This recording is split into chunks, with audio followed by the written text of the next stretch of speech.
Okay, salam sejahtera and good afternoon to everyone. Just a quick introduction. My name is Desmond Lim. I'm from the OEMS Intipaka Corporation Sdn Bhd, the senior trainer.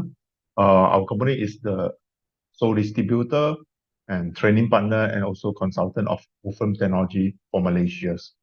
So today's sections, I will be the one that sharing with you in these 3 hours webinars, and while Peter Lim will be assisting in the chat rooms. So if you have any questions, any requests at all, you can put in the chat rooms.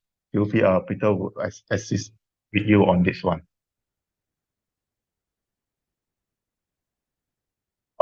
Also, as mentioned in the chat room, certificate will be available at the end of the webinar. So you do sign in for the attendance at the end of the webinar to get your certificate. And also today's section will be sharing at the YouTube channel. So don't worry that you are not able to drop down everything during the hands-on sections. You can always go back and replay the sections accordingly. Okay. For the training material today, there will be a download link available at the screen. And also, Peter, I put in the chat room as well. You just click to download it because it is a hands-on sections. So you might need to go through with me together with this material so that you have a better feeling how to get started. And this is a beginner level. I understand 100 of you that register mostly are new and also want to find out more about Wolfram Technology. Of course, some of you have been attending our sections before, but do welcome to join us as well because from time to time, we do add in some new feature or new add-ons in the training material as well. Okay, let me show you how you can get this training material because after you click on this link, it will bring you to the website, which you will see the material online. Okay. This is what you will see after you click the download link. Okay. Inside here, you can just click the download to download this whole copy, which is 25 slides in your desktop.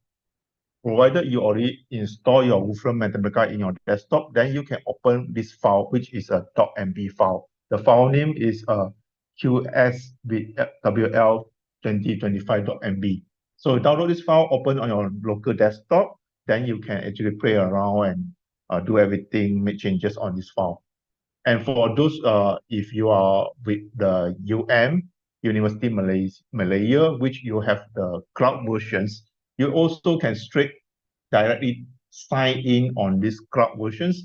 After you sign in with your Wolfram ID, which is your university email address, then you can actually go to this edit in your cloud versions on this material directly.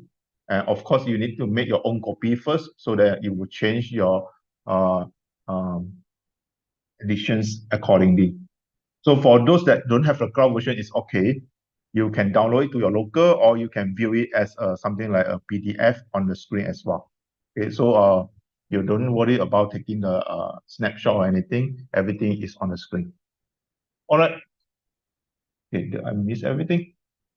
Okay, today is a packed sections, although it's 3 hours because there are so many features inside. I want to show to you what you can actually do with Wolfram language with your maybe your project, your classroom teaching, or your assignments, or your specialized domain. Because there are so many domains is available and can be used with Wolfram language.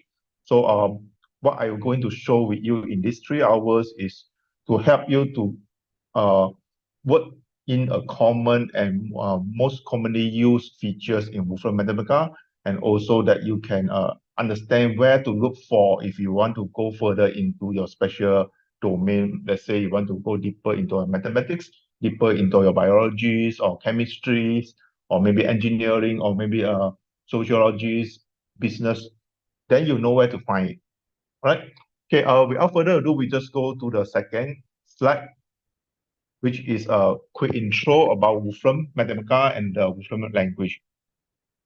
Wolfram Mathematica is the name of this software.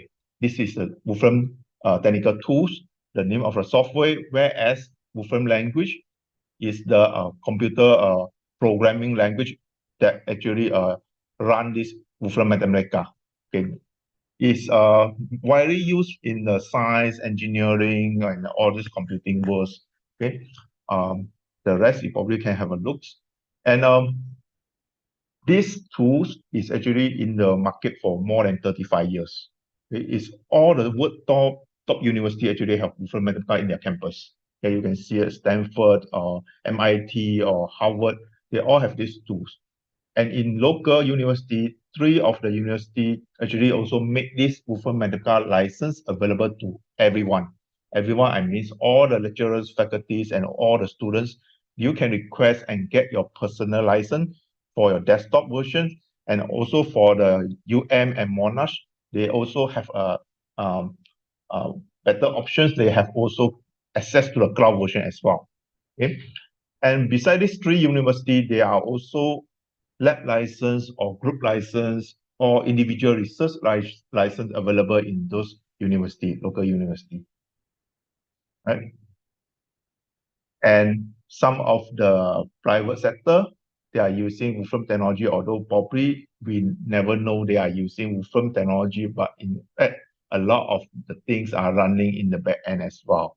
So some of the name like NASA, maybe like Citibank, or maybe like Canon, IBM, and for local like Daikin, Mimos, CMB, they are using this technology as well. It is nothing who are unfamiliar to a lot of people in this technical world. All right. So what people normally tell about this Wolfram Mathematica, what it can be done. So a lot of people know Mathematica because if it is a powerful computations tools for both symbolic and numeric computations. This is an example. It can easily solve equations in a symbolic way. If I click Shift Enter to run this one, you get your answer right away. Okay, how to execute this? I will show you later, but this is just a quick demo. Like even can solve for differential equations at higher level, you can easily done as well. Okay, you can get your answer right away. And also, it is very good for those symbolic computation. And even your computations is in a symbolic symbol, it knows and it can recognize and it can run right away for the output. Like for this one, you can see all the traditional textbook format, no problem can read. It know the answer, give right away, hi, and even the limit, you can put a very nice format in the traditional textbook format. You also can do the calculations. And also, Wolfram is famous for doing interactive visualizations easily. You can create a GUI very simple. Within these two lines, I think probably less than 30, not the 30 alphabets. You can see, you can create something like this, a GUI. Very nice one and very fast and easy to create. And also, nowadays, Wolfram is not only for mathematics or physics or simple or those calculations, but in fact, is more than that. You have more than 6,000 built-in functions, including image processing, audio processing, video processing, wavelet, maybe AI, machine learning, data science. All those things are built in inside this one package. You don't need to worry whether my Madoka have these two boxes or not, got this or not. No, everything, every single license you have is including all the feature that built in, more than 6,000 inside there. So what are those 6,000 built-in feature available for? This is a quick snapshot I take from the Wolfram community in the website. You can see what people are actually using Wolfram Mathematica for and what they are discussing on about this software to do their works. Of course, there will be physics group, mathematics, computer science, material science, or maybe some blockchain, geometry, finance, data science, maybe some uh, neural networks, okay? Some also social science, machine learning, algebra, and so on. You can further scroll down and see. I think more or less you can find your area interest inside this group as well. So there is a lot of things you can done with Wolfram Mathematica in your area. Okay, you can further explore and see. Maybe today I didn't touch the area that you are interested with, but you know where to find it later on to further go in depth inside the domain that you are interested. Okay.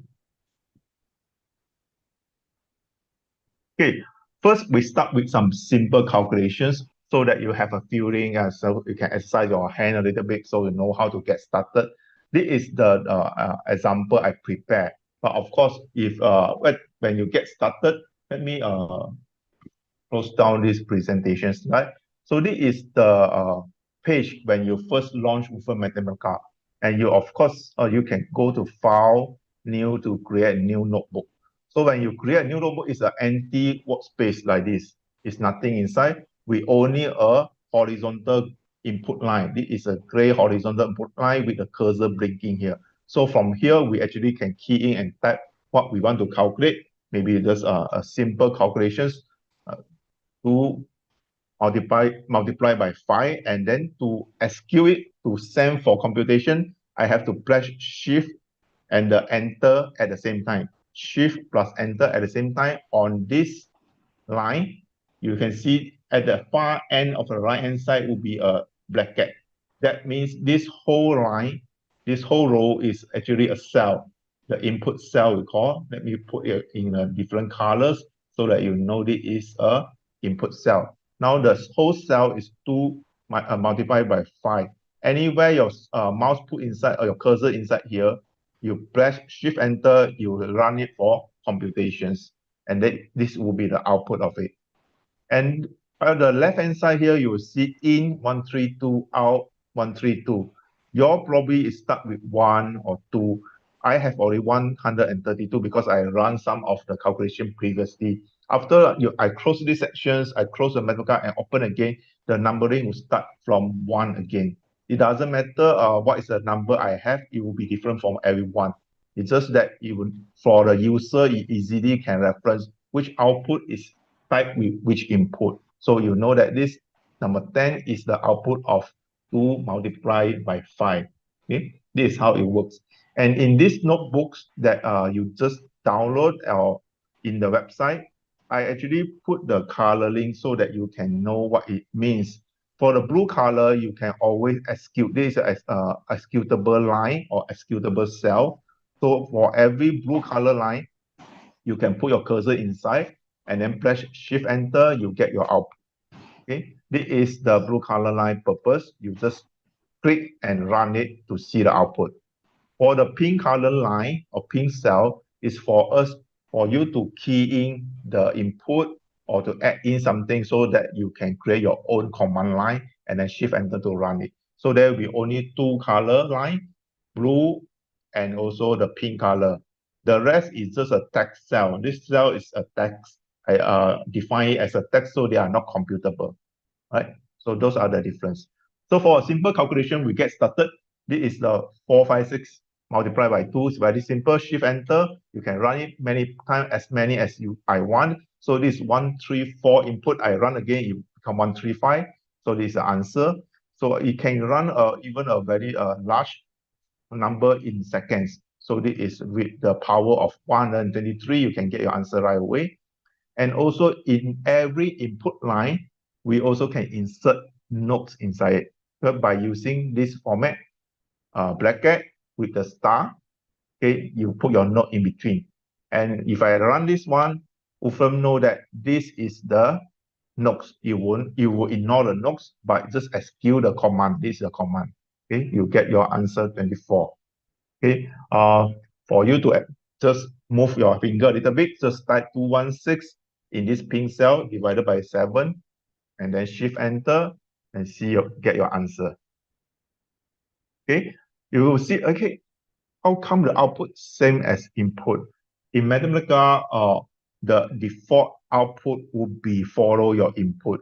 If your input are symbolic, this is a symbolic input, so the output will be symbolic. If you want it to be in a numerical numbers, then you have to add in something called n, and then put a square bracket on it, and then enter, then it will change to the numerical output. In fact, that you don't need to do this.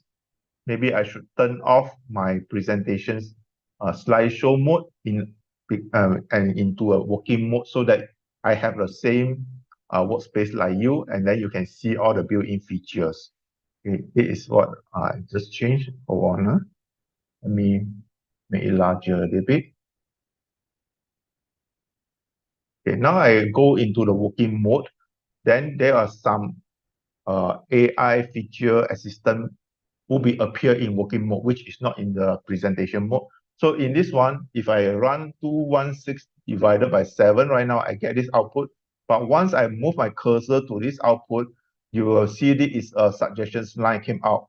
A suggestions line, it won't appear in the presentation mode, but in the working mode, you show out what this suggestions line do is it always came out the possible next step that I want to do with this output. So you see this one, you see, maybe I'm looking for numerical value, then I can click it directly. Or I'm looking for integer part, or if I want to have the denominator, or so on. So if I want this one, I just click on it, it automatically compute for me with the next step. Okay, this is called suggestions bar. So you got this one, you can even further to go on, whether you need the scientific form or increase the precision, everything, you can just click further and you're moving on. Okay, this is something that built in to help us on the output. All right. Some other feature also very common and handy for the new user is percentage symbol. Percentage symbol in your input line, it means you get the previous answer. So by using, let's say I want this answer 30 point, this is last output that I have or previous output I have, then I can straight away say percentage plus 20, I run it, it's straight away 30.8571 plus 20. It always refer back to the last output. And if you say, if I want to refer back, not the last one, maybe the last two or last three, or maybe I want to refer this output 137, the answer is 24. Yes, you can do that as well. So in here, I put this is a placeholder here. You can just click on this one. Remember, this pink color cell is for you to key in something. So what we need to do is we put a percentage. Okay. And I want to refer back to this one, 24. My number is 137. Your ones will be different. So you just refer back to your output numbers. My one 137, so I put percentage 137, and then you already show me my record or my memory in these sections 137. The answer is 24 in these my sections. Yours one will be different. So if I straight away refer back to that output, then straight away you can get the calculations. It's very handy, especially you've got a lot of different output. You want to find out the answer. You don't need to copy and paste straight away. You put in the output number with the percentage mark, then you get your output. All right. Okay, so I need you to do some exercise. Very simple one, just 1.1 to 1.3. Just a very simple hands-on, just to get you familiar how to key in, how to execute. So do it now. I'll give you 1 minute to do it. Once you get the answer, please paste in the chat rooms so that other people can also share out, can learn from you as well. And I also know that you already done your things, right? So 1.1 to 1.3. Quickly do it now. It should be no difficult at all because it's very straightforward command like any other software.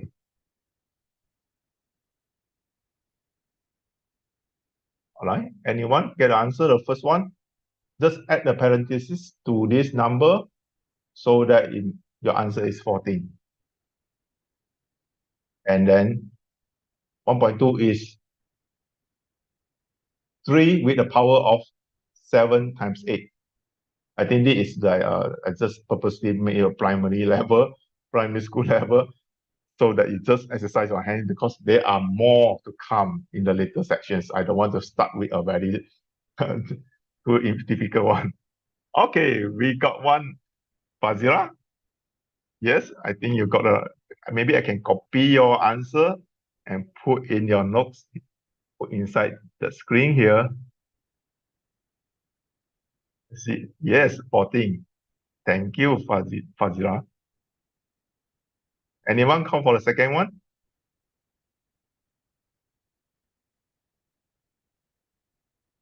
You don't need to wait for others. You probably can do a 1.2, 1.3 and complete all of them. Yes, Basra? Okay. I think it's too simple without challenging, so maybe I just put it for you. 7 multiplied by 8, okay, with a 3 with the power of this. So quite straightforward. And the last one by 3, okay, it say get the output from exercise 1.1 by using percentage. Divide the output from 1.3. Oh, I think I get it wrong. It should be divided output from 1.2 with output from exercise 1.1, okay, using the percentage. So how to refer that one? It probably will be, everyone will have different number. So what we need to do is we always type percentage, and then in my record here, I got so many of it. So my 1.1 is this one. My 1.2 is this one. So I just create this one divided by percentage again. My 1.1 is 14. So this is how we do with a simple calculations. And then if you want the numerical output, just create numerical values to get your output. All right, simple is it? All right, next a no-brainer. So we straight away go to the second chapter. I hope that you exercise a little bit on your screen. All right, the next sections is the natural language input. Okay, what it means natural language input is just that you don't need to use the command or the Wolfram language. You just use the natural language like English, like how we speak, and then we put in. I think nowadays everyone also using the natural language for the web search or for the ChatGPT or everything. Those is natural language. In fact, the natural language in Wolfram Mathematica, we call it Wolfram Alpha. It was developed in 15 years ago, long before the LLM was introduced to the world. So it's like 15 years ago, 2010, Wolfram already have this technology. Of course, it will be focused on the knowledge base.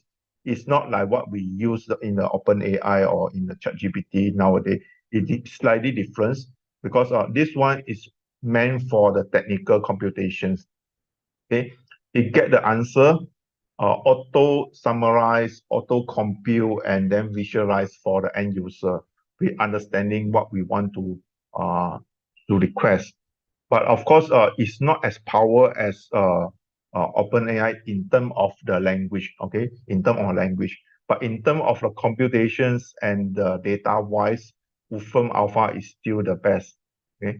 That's the reason or the main difference between these two is because Wolfram Alpha is actually they refer back to a knowledge base that actually go through some reliable sources rather than like those LLM, they are trained with all the information in the internet. Okay, all the information including some some true and some false information as well.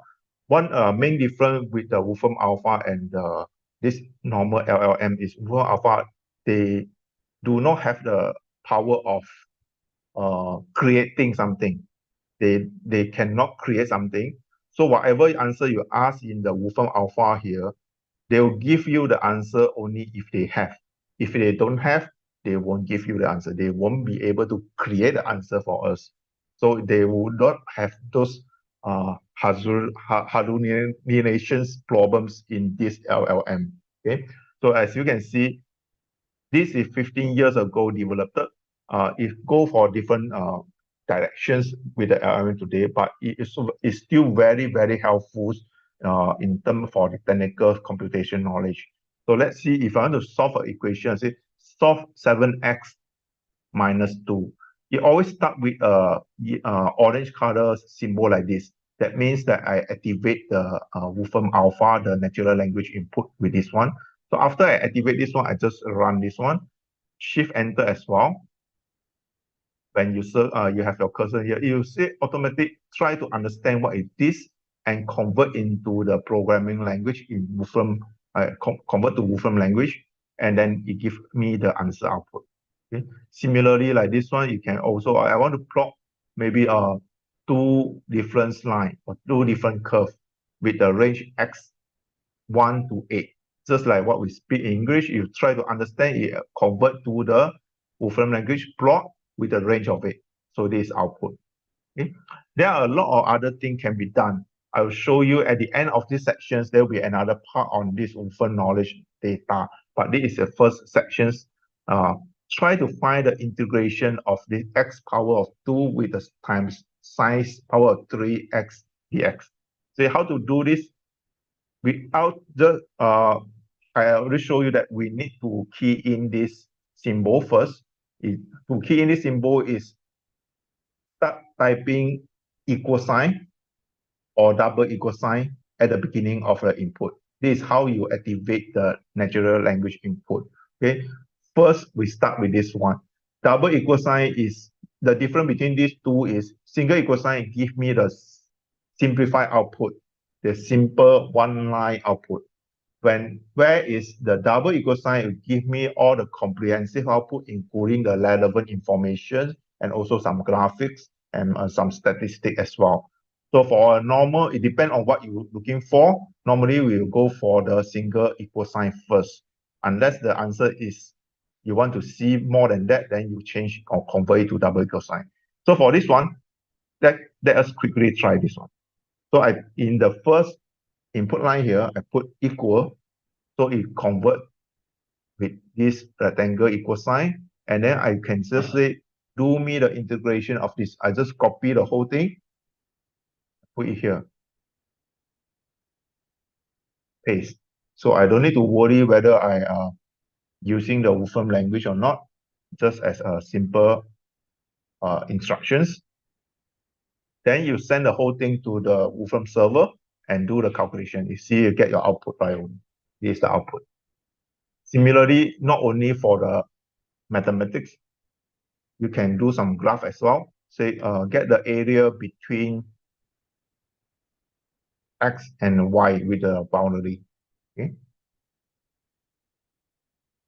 As I mentioned earlier, this is not like the LLM. They are not as good as them in terms of the language. So we try to key in our input in a very precise way. You don't want to explain it in a lengthy sentence or paragraph, you won't be able to understand, you will confuse. We try to keep the input as short as possible, as go to the point as possible. So I just say area between this and this, then it will give me the output 27. If I want to see more, as I mentioned, rather than just a simple output, I want to see more, I can further click this one plus sign here, show all result. Then you will see everything, including the visualizations. It is the visualizations. It says area between these two. Okay, this is the result. And also, let me make the screen smaller so that I can see everything.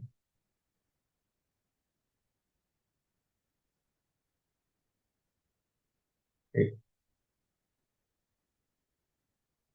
So this is a calculations. This is a plot. This is your last output, 27. And also in between, there will be step-by-step solutions. You can click on it to show all the step-by-step calculations, right? This is for the mathematics. But there are much more things to do. Like if you are interested with a chemistry equation, maybe I just put this one, single equal sign, I copy the whole thing. I don't even need to say the balance of the whole thing. The more I say, the more it confused probably. So I just put in the equation directly. Then you try to understand, maybe I want to do it to balance it because what I key in here is not balanced yet.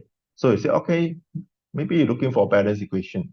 This is the balanced equation. So this is the output.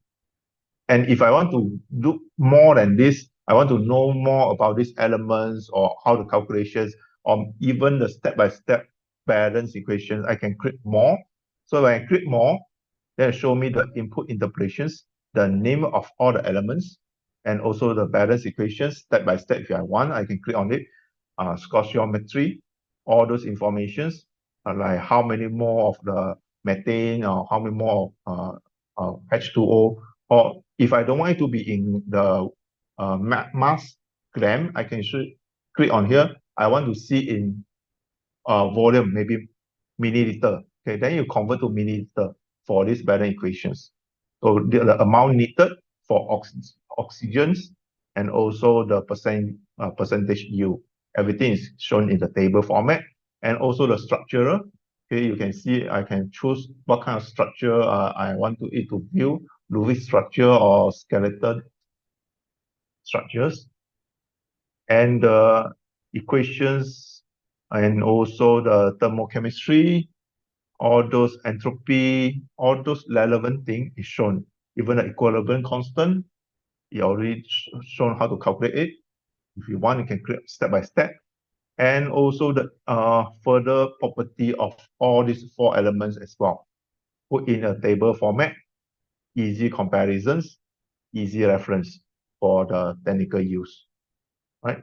So if all this information you are interested, you can actually also copy the whole thing or input the whole data, extract it out for further calculations. Therefore, chemistry, and of course, you can do for other things. Maybe you are interested with the formula for water flow. Okay? It will be flow dynamic. Yeah, just send this one. You give me the formula right away. If I want, I can see furthermore. And also, it access to the real-time information as well, not only for calculations. Maybe I'm looking for the types at the Pulau Penang, the latest information I have. So now I put the double equal sign because I understand that if I'm looking for this, I'm looking for graphics and statistics, maybe for past history, past 7 days, past 1 month or 1 year. So I want to be full comprehensive output. So straight away I put double equal sign, and then I ask the types at the Penang, the latest information. In no Penang, you know that's Georgetown, Pulau Penang. Okay, it show the result right now around 2 something. So what is the low tide for today, the 26th February, Wednesday? All the information is here. And where this information came from, you show us this is the stations, where the coordinate of the stations and where the measurement taken from. So all the information is not something make up. It have to be came from some reliable source. And where it is, you can always click on Wolfram Alpha. It bring you to the website, and then you can see the reference point. So how to see this one? Go to this Wolfram Alpha. Okay, come to this website. And if I key in this one again, if I want to find out where the information came from, to be used in my maybe report, to be cited for my report or projects, I need to make sure I get some reliable source. So this is where it came from. It show you inside here. At the bottom, there'll be something called the sources. Okay, this is the output, and you click on the sources. You tell us the sources is from the Wolfram Alpha knowledge base, and they'll be from the external source, data, and some other nodes where it came from, including everything can be here. If the information here you want to be more specific, you can even write to Wolfram's support. They will be taken your request. You say request by researcher for detailed information on the sources can be request. Okay, you can direct here and for your, so that it can be used for your important citations, right? Okay, there are other things. For instance, if you are concerned with this bioscience, you want to find out about the Alzheimer's disease. Okay, not only it gives you the Wikipedia definitions or some simple summaries, but in fact, all the necessary data, statistics, whenever is available in our data center, you will see here. So not only the input interpretations, definitions, medical codes, medical specialty, and the temporal characteristic, risk in genetic conditions, head injury, and also there will be a statistic to say US patient with diagnosis in a given year, male, female, and all with the percentage. What is their average patient age? And also the reason for patient visit. Okay, male, female, the memory disturbance, and other condition may be high blood pressure. Okay, those are the statistics. If you are doing something research on this one, it is very handy because everything in a tabular and format for us to directly take. And this characteristic of patient in the visualizations, weight, height, BMI, and their race, white, black, Asians, whatever information is there, you'll be able to call out. Okay, so this is very handy thing. And also, as I say, Wolfram Alpha auto compute and compare things for us. So this is also good if we are looking maybe like elements with melting point in or something, certain things that you want to do and compare. If the data is available, they do it for us. Okay. Say, okay, I want to get the elements melting point between 200 Celsius to 500 Celsius. Okay, those are the results. So it saves us a lot of time. Even it give me a periodic table where's the location of these elements. And also the images. You can, these three, you can click more and show all the images for all the 10 elements. And also their comparison, their mediums, their statistic property, atomic numbers, highest, lowest, distribution, atomic mass, everything is here. Okay, thermodynamic property.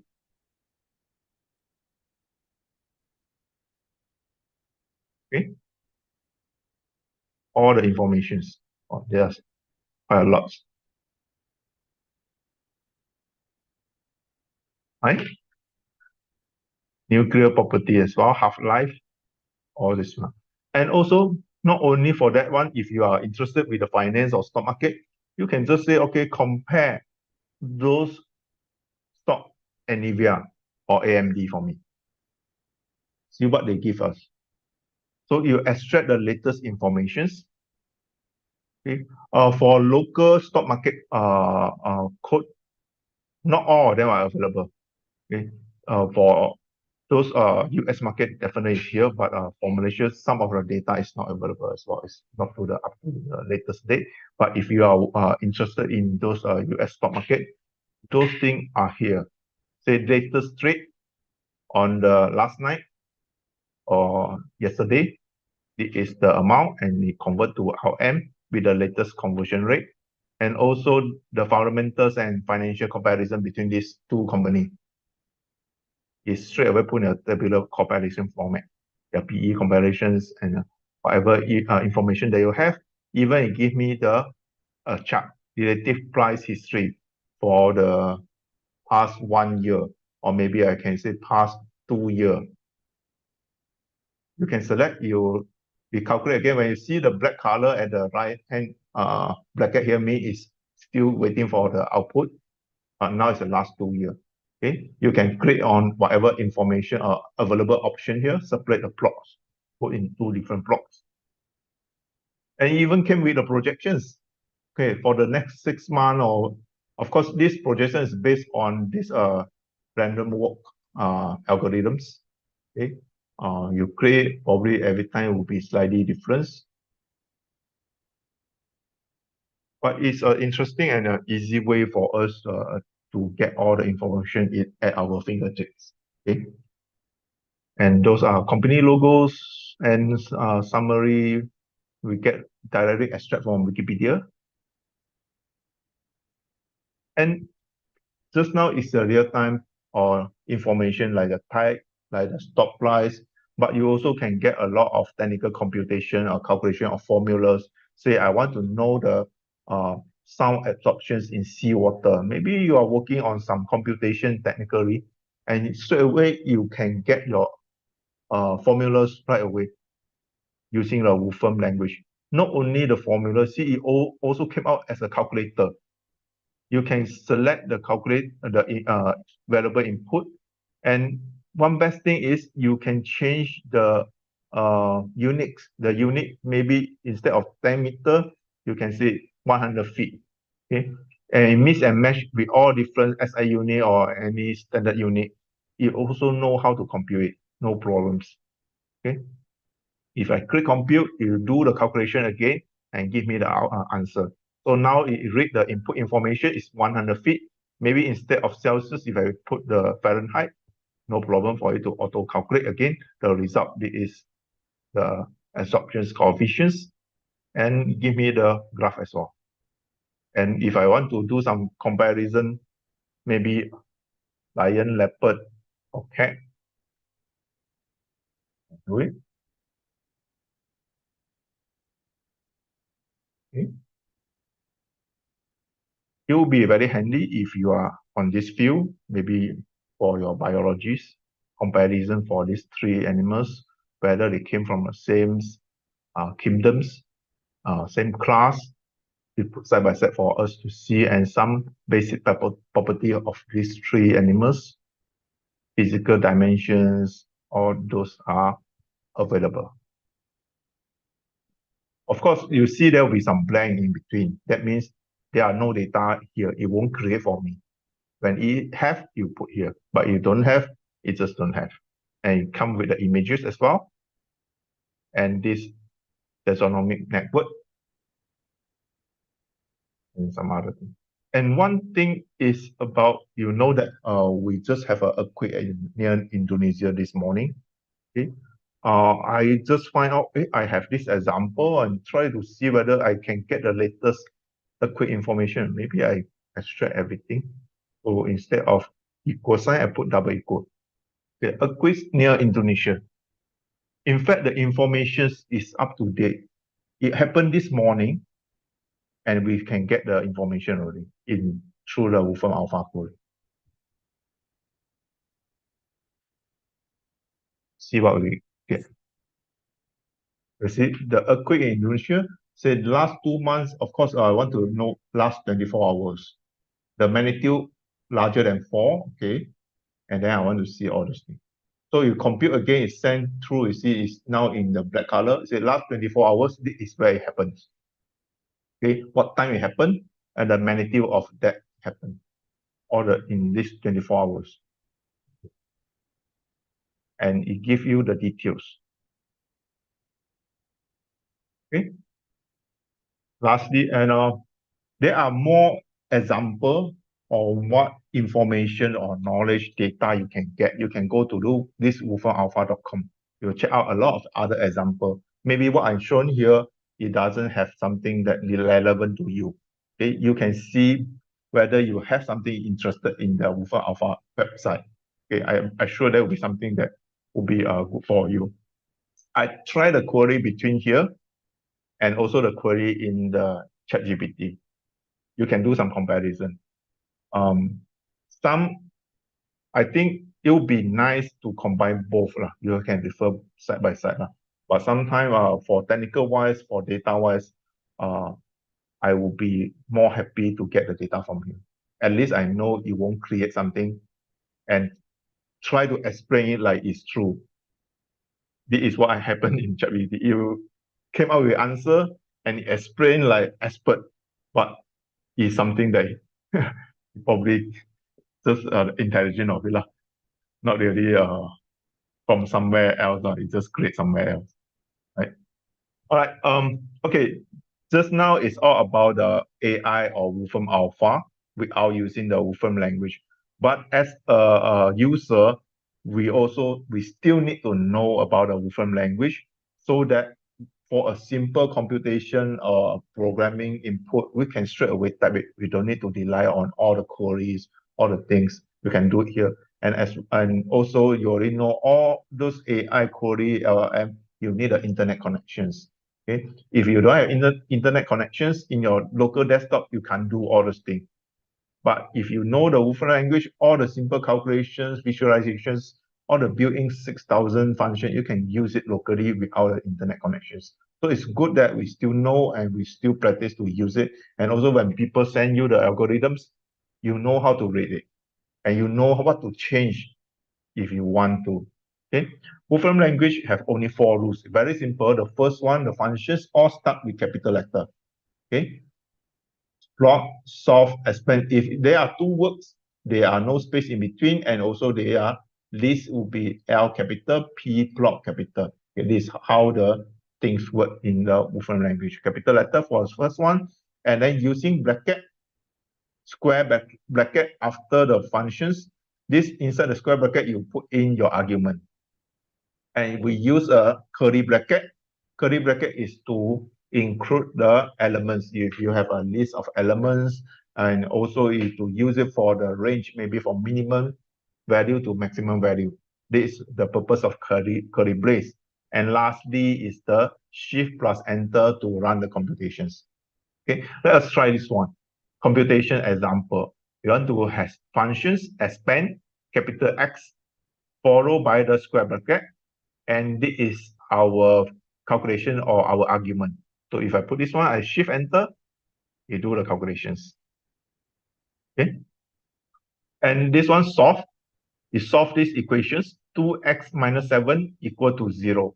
Okay, just bear in mind in Wolfram Alpha, Wolfram language, for formulas we use double equal for the equations. Okay, for equations formulas you use double equal, because single equal is used for assigning values. Let's say I say a have a value of 5, so I say a equal 5. But for the equations formulas, I need to use double equal. This one rule. Okay, if I run this one, solve 2x minus 7 equal to 0, it give me the answer x equal to 2 over 7. Okay, and this one as well, if I shift enter, you run it. And we already know that we can use the AND to convert the output into numerical output. So this one, if I have a pi, you see a pi, I have to use capital P as well, because capital letter for pi, and E, we use a capital E as well. And this one, the N, it means that number of digit precisions I want. Say I want to have 10 digit precision for this pi with the power of E. So at the front here, I just put capital N. Shift enter, get 22.45915772. Right?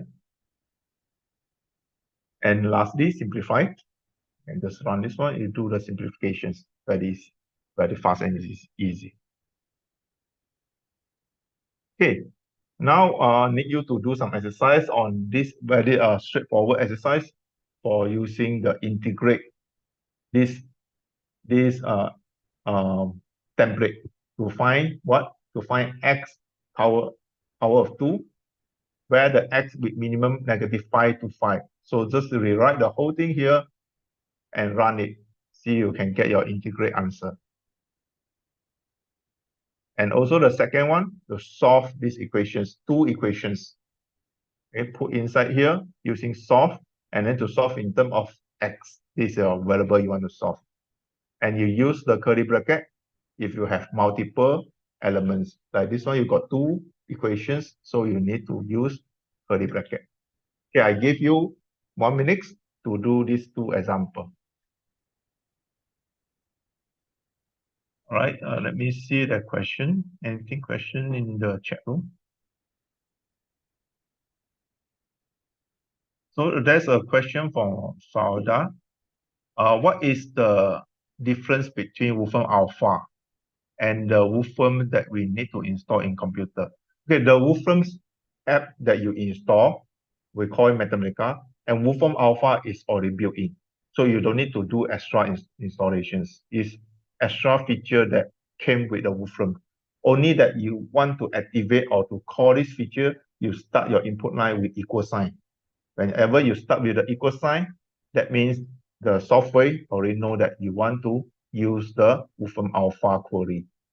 Then you can straight away type in your questions in the natural language. Okay, good. Thanks for the questions. All right. If you've done this one, put your answer in the chat room so that I can just paste it here.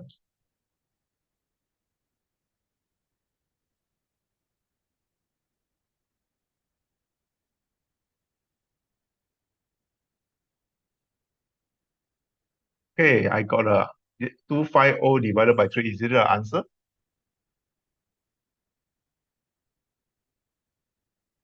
Okay, let me see.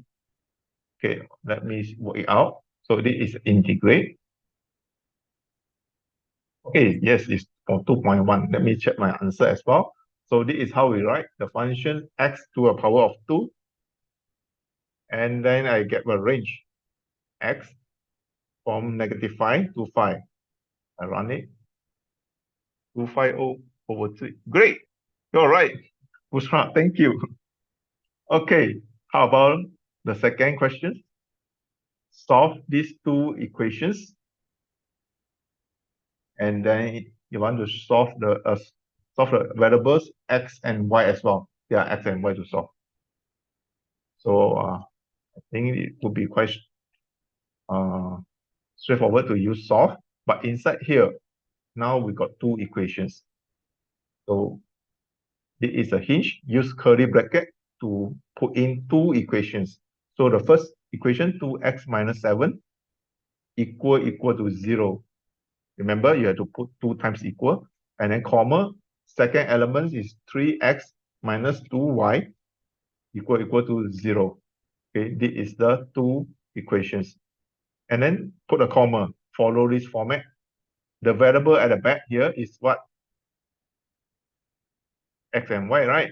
So X and Y is two elements. I need the curly bracket for two things, X and Y. So it should be this way. Press Shift Enter, you get your output. I hope all of you get this one.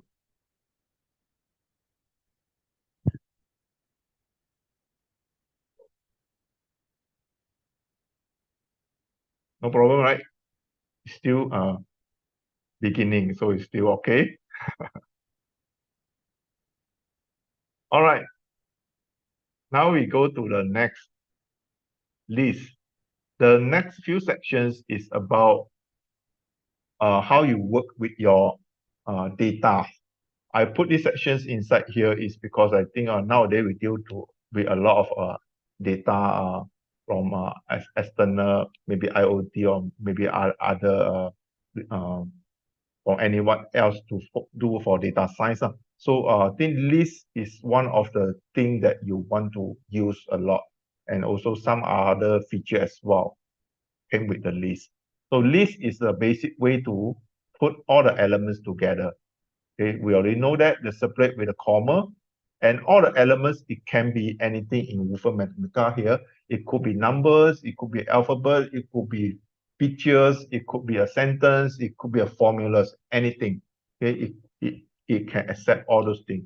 So this is a very simple list. If I run this one, Shift Enter, it just return back. This is a list. It's not doing anything because this is what I have.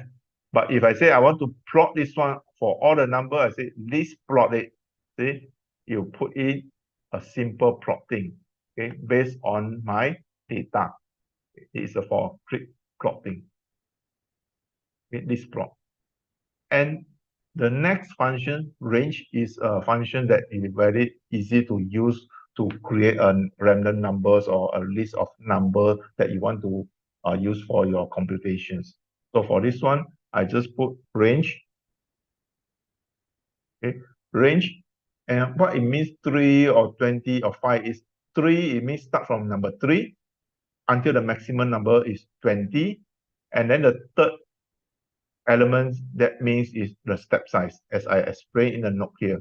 Okay, so if I click this one, it will be the output. Number 3 is the first one, 8, 13, and 18. If I don't put anything, I just put a number inside, it means it start from number 1 to maximum 20. If I'm not putting anything, that is what it means, 1 to 20. Okay, of course, in front of the functions, I can have multiple functions in layer.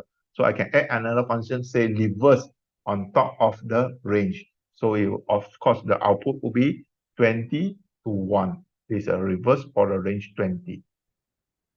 Another functions you want to use maybe is called join, so that if you have a multiple elements in different layer, you can put all together under one layer. This is mean all three different layer elements, but you can join all the elements inside using a join. Okay. And for the list, I want to show you some other operations you maybe want to use later on as well. So those are some simple operations that you use. Maybe you got elements 1, 2, 3 plus a 10. If you run it, just quickly go through this one, then you have a better understanding. It's self-explanatory. It's quite simple. So if you use a multiply here, I just time it to multiply accordingly. Okay. And the third one I want to show you the functions is something I call sort. Okay, it is quite a simple one. Sort. You can just type sort the element. And the next one, if you want to find out how many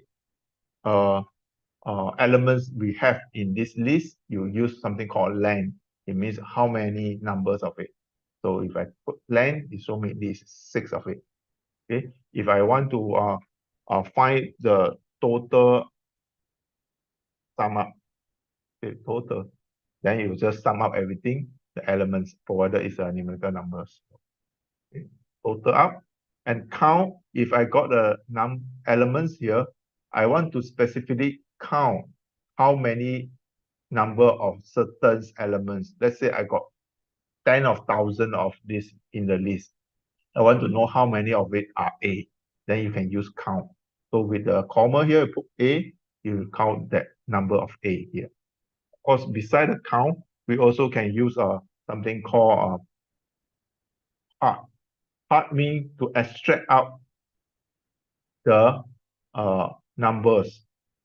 So I part 3 means I extract out the elements number 3. Okay, that is a B. Okay, part is to extract out the numbers. Take means to get the first. Then I say 3, it means take the first 3 elements. Okay, that will be AAB. If I take the first 3 elements, and also I got the take, I got the drop. So if I say drop 4, of course I will be dropping the first 4 elements. Okay. How about if I want to drop the last 4 elements? I just put drop -4. So start from the end, the 4 from the back will be drop. It is drop 4. Okay. And also, you can specifically drop certain elements in the sequence. So I can drop 3, 8, 2. So I can drop this one. 8 is this one. No, 8 is this one. 1, 2, 3, 4, 5, 7. Oh, sorry. Not the. I get it wrong. Forgot about what I said. Drop is to drop from a minimum number. The start from the number 3 until number 8, and drop 2 of them. Okay, so this is 2 of them. So on the number 3 and number 8, but you drop the first 2. And then you take this one, 1 to -2. Let me see. I think I get it wrong though. A, B.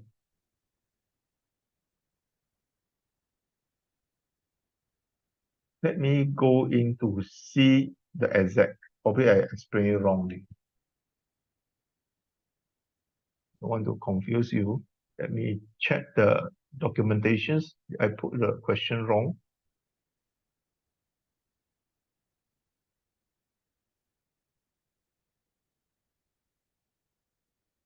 Okay.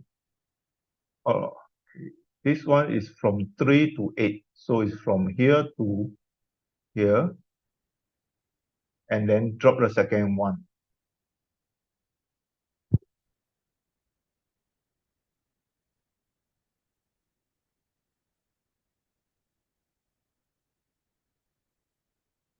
I don't think it's right.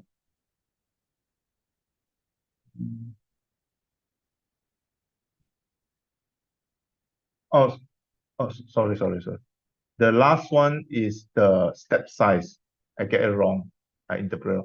This is the begin numbers. This is the last numbers. This is a step size. So in terms of these elements, I want to drop from the number 3 to number 8 in a step size of 2. So I drop the B, and then I drop the R, and then I drop the X. So what I left over is C, X, and T. This is what it means. Sorry, I get it wrong. So this is the same as well. So I want to take from the number 1, the first one, until the second last, means from here to here, and then in a step size of 2. So that means it's A, C, E, and G. Okay, that is what it means, take and drop. Okay, and then the last one, integer digits, it can actually help us to spread out the numbers into individual digits elements. Okay, this is how it is. Okay, this is if you forgot or like what I did just now, I cannot remember anything. You can just go to the functions, put your cursor beside it, and then you came out with a information marks, this one. You click on this one, you open up the documentations. The documentation will explain in details what this means. Here you can see it's a drop. Say this is for n and list. If I have multiple n, this is what it means. Mn is what it means. M from the M through the N in step size of S. This is what I mistaken just now. Okay, you can always come here to see with some example as well. Those are all example and other things, right? So for the operation on the list, there are also some other functions built in, like take, drop, delay, insert, prepend, append, all those things for us to actually work with our data, right? We try some exercise to do this, create some of the lists and operations with it. Okay, there are 4 of it, 3.1 to 3.4. Just try it. Make a list for the first 10 square in the first order. Right? It's quite straightforward.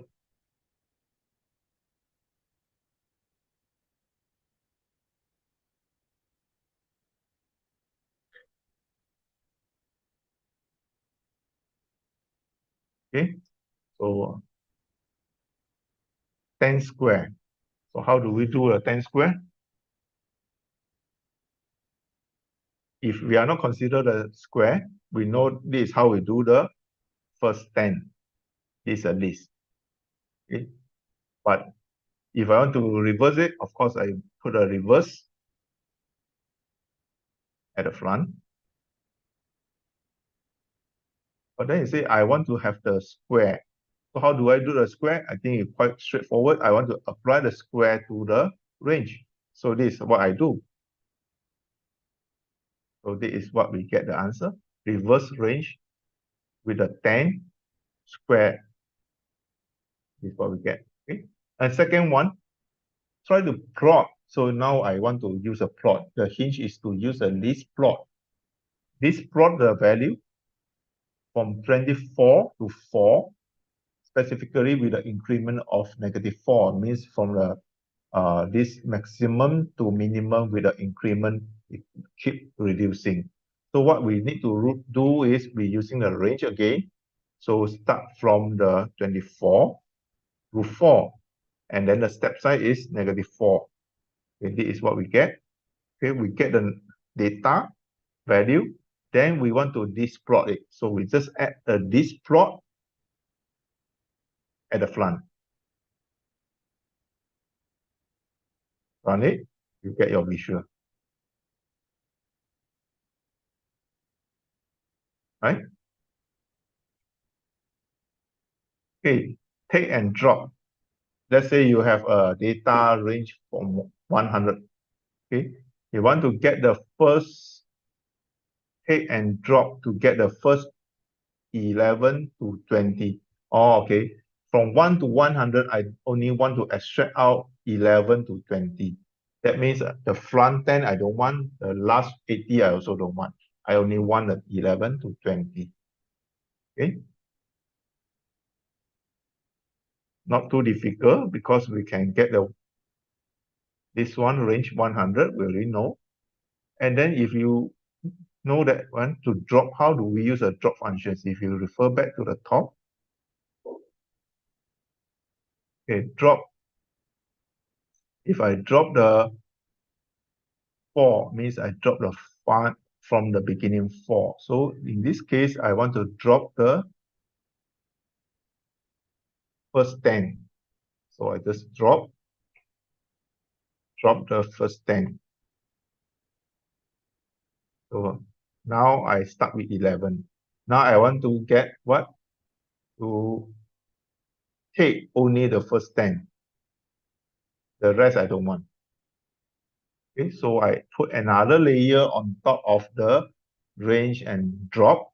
I put another layer outside, take the whole thing, but I need to take the first 10. So this is what we get. Take, drop, range. So in Mathematica, in Wolfram language, it doesn't matter how many layers put together. As long as it's understand your coding is correct, you can do it. So it doesn't limit to the layers that you can add to the functions.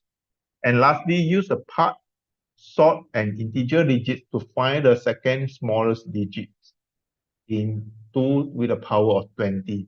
So 2 with the power of 20, okay, we got this number. So I want to get the second smallest. So of course, then I need to sort it. In order to sort it, I need to break the number into integer digits.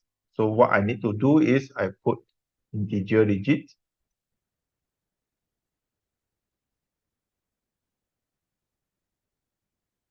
Okay, this is what I get. And of course, I need to sort it so that I can have the sequence correct. And then I need to part. I want to part the what? The second smallest. Means this one. The one is the second small. So I want to part is to extract out.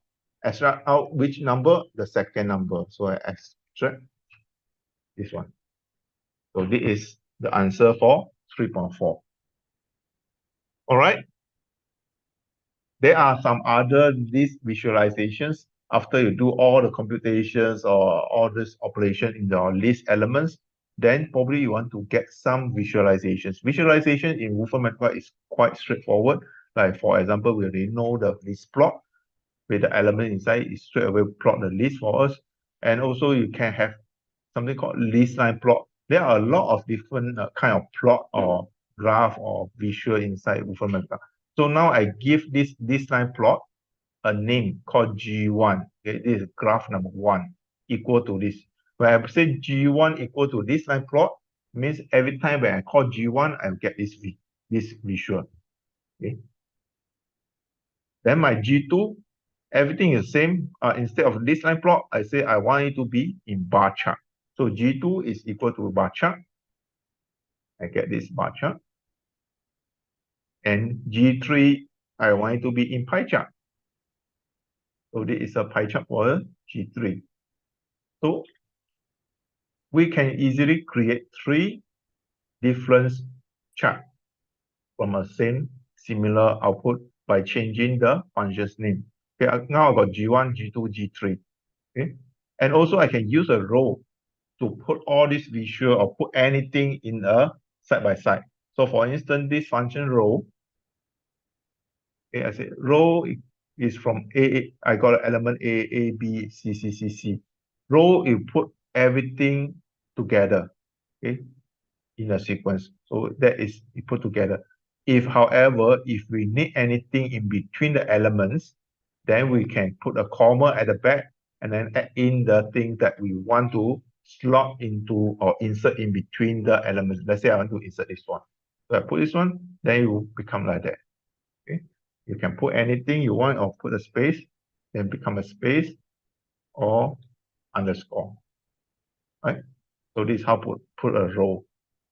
Similarly, for the row, grid is adding another layer. It become a 2-dimension.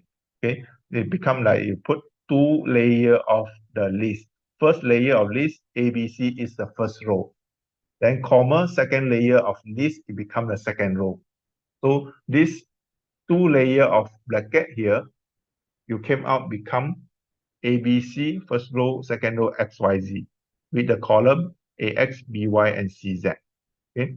If I want to put all the graphs just now inside with the grid, I can use the same function called row. As use a grid here. Now I got 3 elements, G1, G2, G3 inside here. Okay, now I got G1, G2, in G3. I have other options. I can add in extra thing called flame. I want it to auto create a flame in between my elements. And also in term item size, it means that I want it to auto scale my screen into how many portions for my each element. So I got 3 elements, I say scale it in 1/3, so 0.33. So if I put this one, I run it, this is what I can get.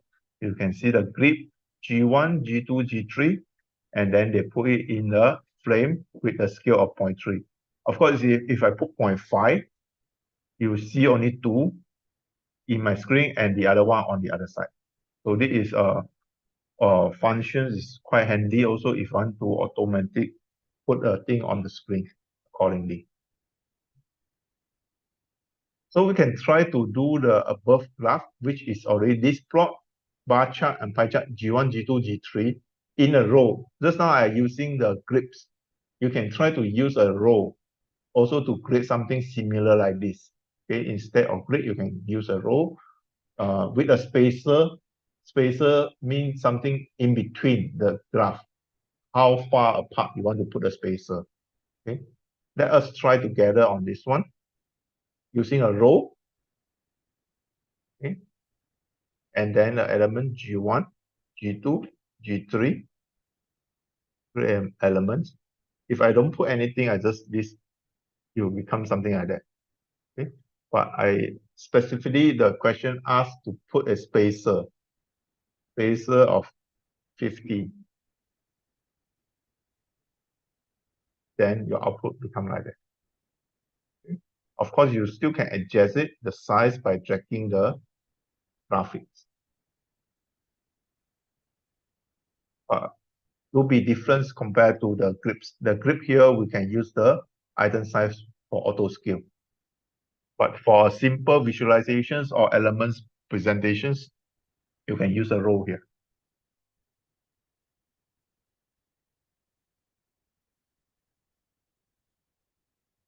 All right, the next, this is one of the important functions which is very commonly used because a lot of iterations, a lot of repeated things, you are using table to complete it. A table functions, it means the list out to put everything on the table repeatedly.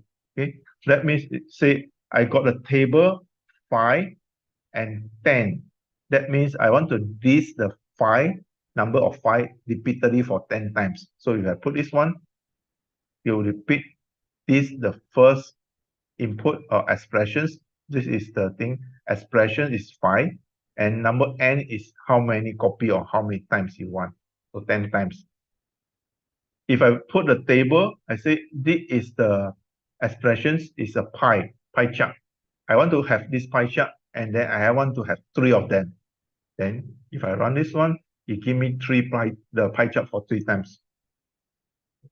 This is a pie chart for 3 times. This is a bit huge, so it won't fit in one row. But if I put it smaller, then everything in one row. Okay. Table is good for iterations. So if I got the expression n plus 1, then I can have the range. You remember curly bracket is for a range. So I say the range for this n start from 1 and with 10 maximum. So if I run this one, it become 1 plus 1, 2 plus 1, 3 plus 1 until the last one, 10 plus 1. This is my output. And also I can create, let's say I got a range. The range is n. Okay, the n is what? The n start from 1 until 5. Okay, when the n is 1, the n is 2, the n is 3, n is 4, and 5. And iteration as well for this one, let's say I got 3 elements, x plus 1, x squared, and then my x is started from 1 to the maximum of 5. I don't put a 1 here because by default it starts from 1. Okay, if I put this one, this is how it looks like. When it's 1, it's 1, 2, 1. When it's 2, it's 2, 3, 4. Okay.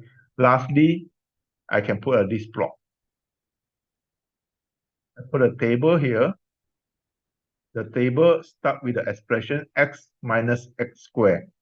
This table, x, it has starting from 0 to 1. Minimum is 0 to 1 with a step size of 0.02. So this is my table. I'll create a list of data using this. After I create this data, then I want this plot to show me the graphics. So if I run this one, this is how it looks like. So we start from 1 until 51. Okay, this is how it works.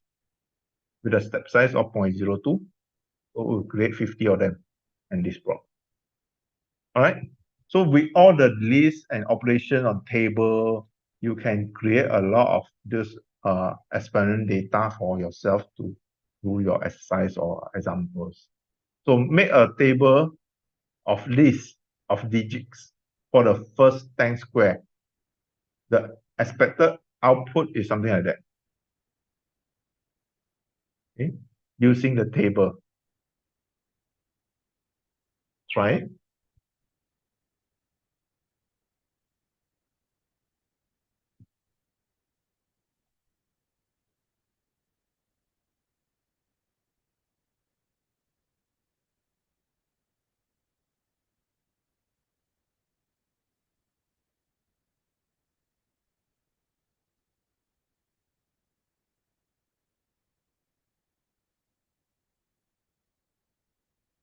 Okay. I think this is also not difficult. First, we have to create using the table, okay, to create a list of digits for the first 10 square. So for the first 10 square, of course, then we have to have the expression of square. First 10 of it, I put a curly bracket, the n, start from 1 to 10, or maybe I just put 10 of it. Okay, I run this one, I get this. Okay, then what I need to do is change what? Change it to the function I showed you earlier. Integer digit. Integer digits. Okay, this is the functions. Integer digits.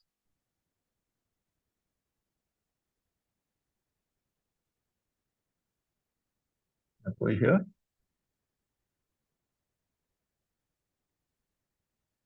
So if I run it, that's what I will get. Okay, exactly as the exercise request. Integer digits. Quite straightforward, just that we have to understand the table, how to do it for integrations. Imagine if it is your functions, and then you can change your variables accordingly to get your output. All right. Okay, any questions so far? Before we go to the plot and a lot more intense stuff later on, the first half sections is quite straightforward. I think I'll give you a 10 minutes break. Then we come back with some stuff more intensive. So if you have any questions, feel free to let me know, or you can put in the chat room as well. So we get a 10 minutes break from now. We're coming back at 3:30.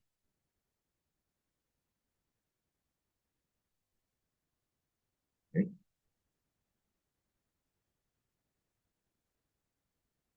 So this is a countdown, 10 minutes.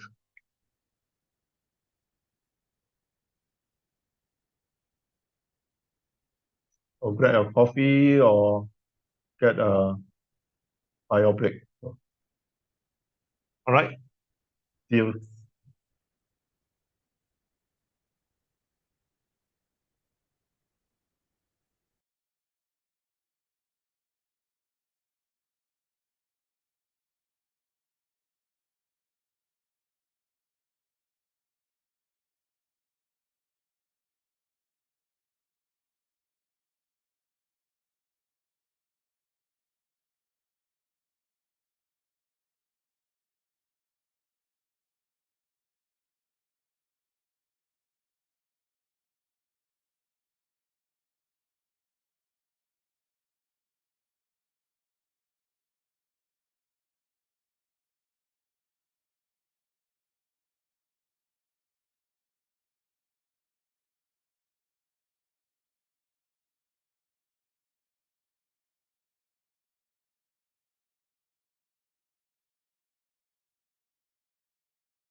Okay, welcome back. Okay, the coming sections, we are talking about the plot visualizations, whether it's 2D or 3D for functions. So for this example, let's say I want to plot a sine x. So I just say plot sine x. Okay, sine will be capital X, and then the x will be inside this square bracket as well, not curly bracket, not the normal bracket, but will be in the square bracket. Say the range x from negative 2 pi to 2 pi. If I run this one, I'll get a visual right away in the 2D, right? And if I want to see a 3D, this is how it looks like. Plot 3D and then sine x multiplied by y. So I got a space in between, it means multiply. And then I give the range for the x and the y as well. So I get a visual. When I run this one, it is the visual for the xy, sine xy. And then for this, if you put your cursor on it and click on your left mouse button, and you can actually rotate it and pan it. If you want to, you can press Shift plus your left mouse button, you can move around. If you press Control and the left mouse button, you can zoom in and zoom out. And for this visual, if you like this visual to be used on other software, you can straight away save it, the graphic as in other format that you can use in the other software as well, right? And for this visuals, plot 2D and 3D, there are a lot of built-in features or built-in options available. Okay, for instance, if I go to the plot here, if I click on this plot, it bring me to the documentation about the plot. And if I look at the plot here, if I go further to the detail and option, I click open this one, I can see there's a lot of built-in options available so that I can add on to my visual output. For instance, if I go to this, say the following options available, it can be a button, call out, or highlighted, and you can have a hyperlink, or you can add a label, all these things inside it, and also you can add a tooltip for your functions. And if you further scroll down, you see your call out or label can be adjusted at the top of the curve or at the below or above, after, before, after start. All those are available options inside this plot. And we can also adjust our axis, whether I want to show it, our exclusions, our filling, I want to fill our filling style, labeling size, mesh, and also maybe some plot label, plot highlighting. All those are actually available options inside these plot functions. So how to use this one? It's good that you actually further scroll down. There will be a lot of example that we can use. For instance, it show me the style. This one, you can highlight the indicated curve, and it can have a ball, and it can have the style of drop line, X slide, okay, Y slide. This is underneath the plot highlighting, the highlighted. Say this is an extra feature that built in for the plot. And if we further scroll down and to the example here, that will be much more easy to understand here. If this is a basic example, if I further scroll down, I want to go and straight away to the options. Let's say I want to use the options of filling. Okay, I can open up and see the example of filling. Say, okay, this is the filling. Okay, you can fill to the axis, fill to the top, fill to the bottom, or fill to a certain vertical line, a horizontal line. Okay, for this example, okay, this is the example. I plot the sine x and cosine x, these two curves, with a range 0 to 2 pi and a filling to the axis. Okay, in this documentation center, all those examples are not static, they are dynamic. You can straight away change the video, the numbers or formulas, and then shift enter again, they will get the output compute accordingly. So they will be changed accordingly. So I can have an axis, the filling. I want to try out this filling. this filling is inside the plot functions underneath the square bracket. Just put a comma, add in another, add in the options inside here. So I say filling and then follow with the arrow key. So arrow key will be the dash larger than. So it automatically came out with the suggestions whether you want to fill the bottom, top axis or none or any other specific filling. So let's say I want to have bottom. I just click on this one, shift enter, it run it, it is my output. And let's say you look at this example and you find that, okay, this is the example I'm happy with and I want to use it. You actually can copy this coding, copy this one, go back to the page that we want to, and then just paste it here. So you paste here, you shift enter again, you can get your output in your working notebook or in your exercise here. And if this is what you want, of course, when you come to here, you can change anything you want accordingly, right? So this is a plot, and I suggest you to go into the plot and the plot 3D to further explore how to add in the labels, how to add in all those additional options inside this plot. Okay, so we do exercise by using some of the options called fillings, one of it that we just try, and also you can want to add a drop line that we see in the options just now by using the highlighted. Okay, the expected output will be something like that. So you just write down the code how to get this output by using plot label, filling, and the highlighted. Okay, try it by using a plot. Okay. I do it here, but you just try by yourself and see whether you can get this one. Okay, plot sine x and cosine x. So it will be two curves.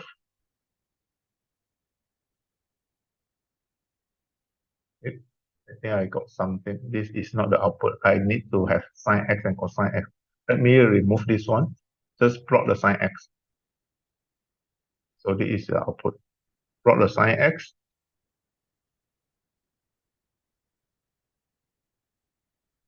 Okay, the range, you see this is probably 6.3, 6.9, okay, roughly. Maybe the x is from -6 to 7. So let's see, I get something like that. More or less the same. Okay. What is different is I need to add in the filling. I need to add in the plot label. So how to add in this filling and plot label as an option inside the plot here?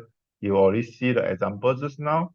Inside this square bracket, you put a comma and then add in, let's say filling. You just type filling and then the arrow key, and then it automatically give me the option to select bottom. So I get this one. And the next is plot labels. So similarly, I put plot label,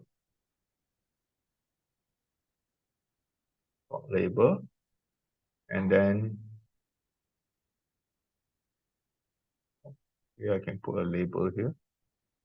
The label will be sine x. Okay, is sine x.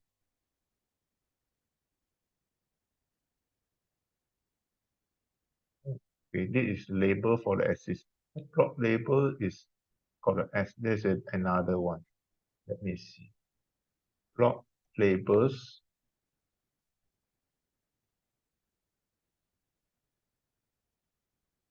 Expression. Okay, this is another.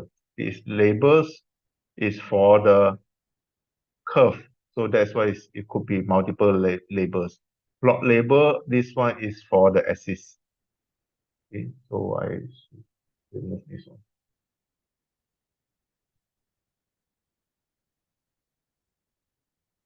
Did I get everything? Okay. And this one got the drop line we highlighted. So how to get the drop line? Maybe if you're not quite sure, we can go to this one, highlighted, or you can go to the documentations. At the help here, Wolfram documentations, and then you say highlighted.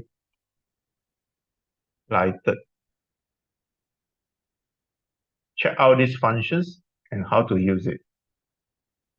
This is a way that we need to always make use of documentations, because there are more than 6,000 functions. It's no way that we will remember every functions. It's all right. It's always, that's the purpose of this documentation. Always come back here to refer back when we are not quite sure about it. So highlighted. So highlighted, it can be used to highlight it, or okay, this is an example. Okay, use it to highlighted this sin x plus x with a drop line. So this is how the feature can add in. So the sin x plus x will get the drop line. So if I mouse over to this sin x plus x, it will give me the drop line. If I mouse over to this one is probably sin x plus x divided by 2. You won't have the highlighted feature drop line.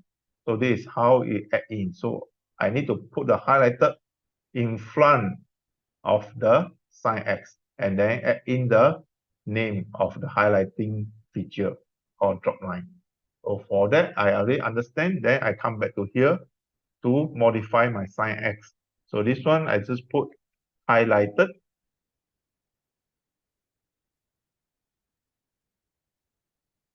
Okay. And then comma, drop, not drop line. Reading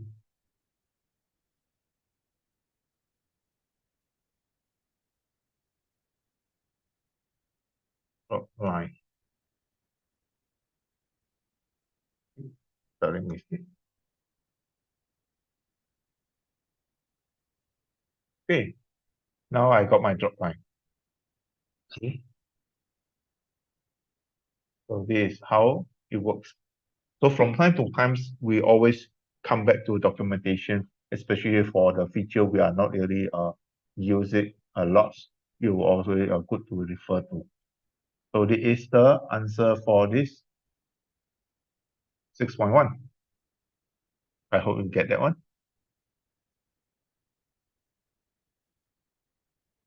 Okay, next, if you already know how to find out all the options, not only for plot or plot 3D, there are also options for a lot of other functions as well, or other feature. You can always go in to explore and especially play around with all the example at the bottom of the documentations.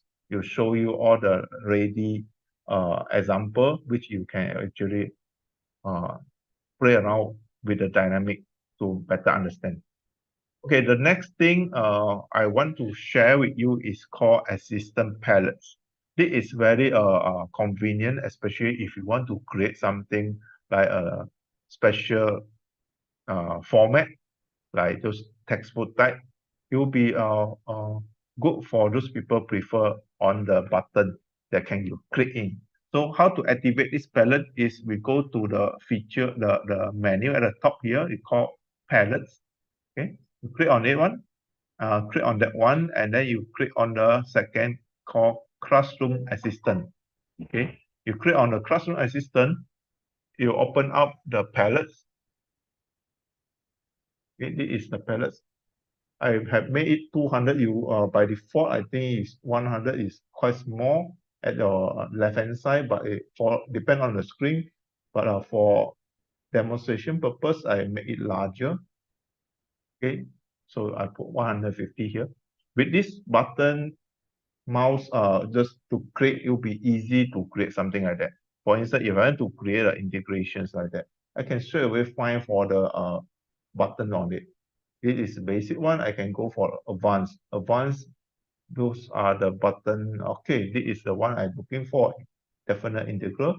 I click on this one, then it becomes straight away, you put inside here with the fill in blank for me to directly key in the information I want. You can either use the keyboard to type or like lower one. At the tab here, I can also use the keypad in the classroom assistant here, 10. And from there to jump to a next blank, I can use tab. Okay, tab jump to the expression here will be x squared. So x squared, I can use this one, x squared, x, tab to the next one, square, and then tab to the next blank. So it's x. So I can key in something like that on my screen.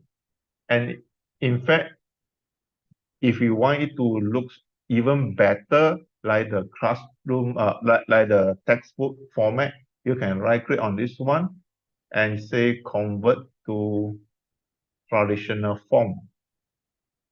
Then it looks like more like a textbook format. Okay. You can key in this format, and if you execute, it actually can do the computations. It's live, it's not just a LaTeX format only. Right? For this one, inverse, of course, if I put a cursor, I click on this one, so that whenever I select the button here, you know where to input. So I click on this one, I say I want to inverse this matrix, so I can select this matrix. First, I want to have an inverse matrix. Let me select the inverse.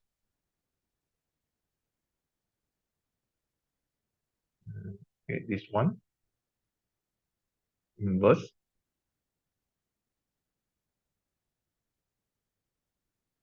Oh, okay, that one I think can just type it, or when I click inverse, it straight away give me an inverse one.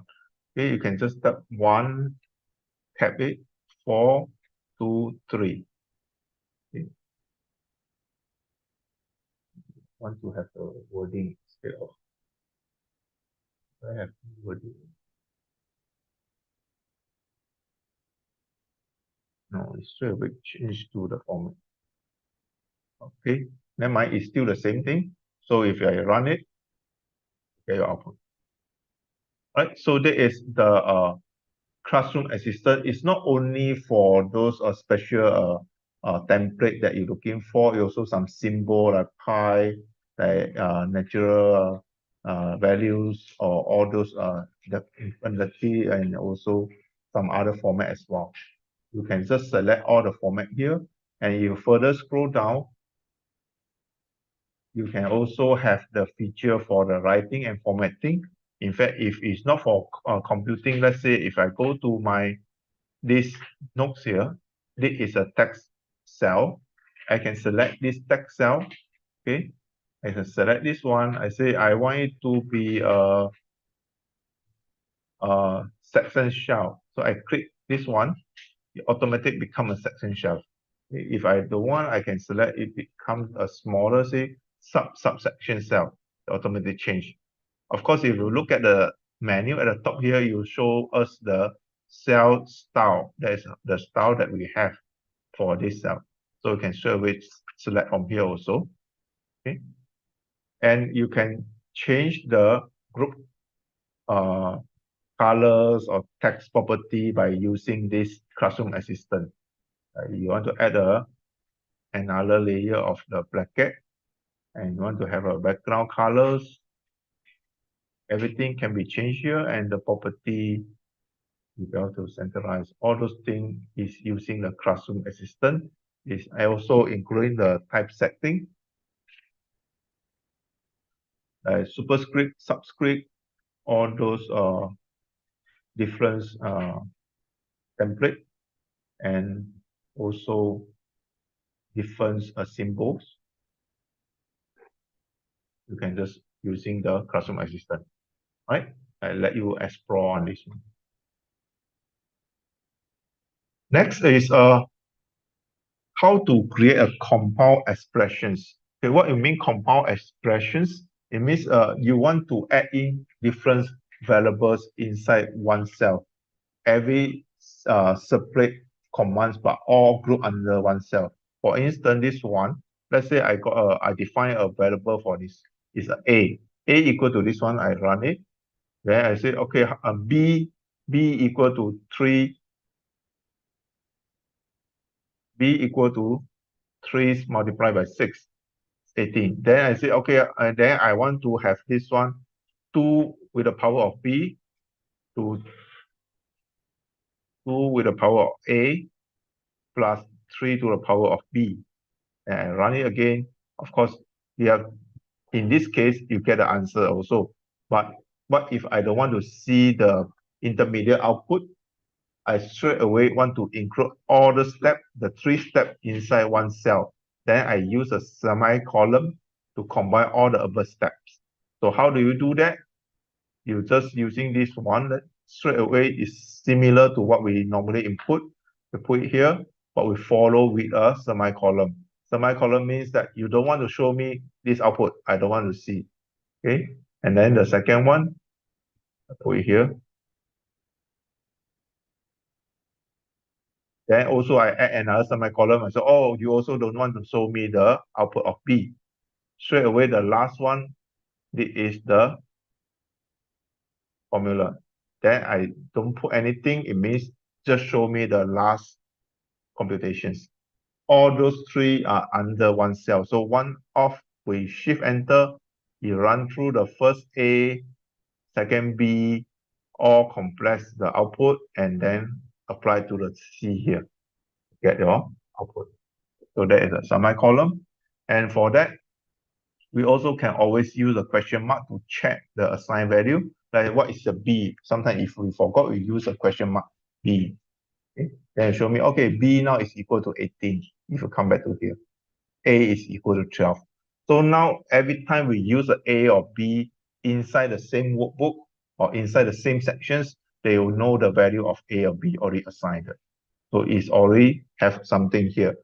So sometimes if you don't want to use it anymore, you don't want to have the assigned value anymore, please remember to use the function called clear to remove the assigned value of the A and B. Okay, you pay attention here, you see the A and B is in the black color.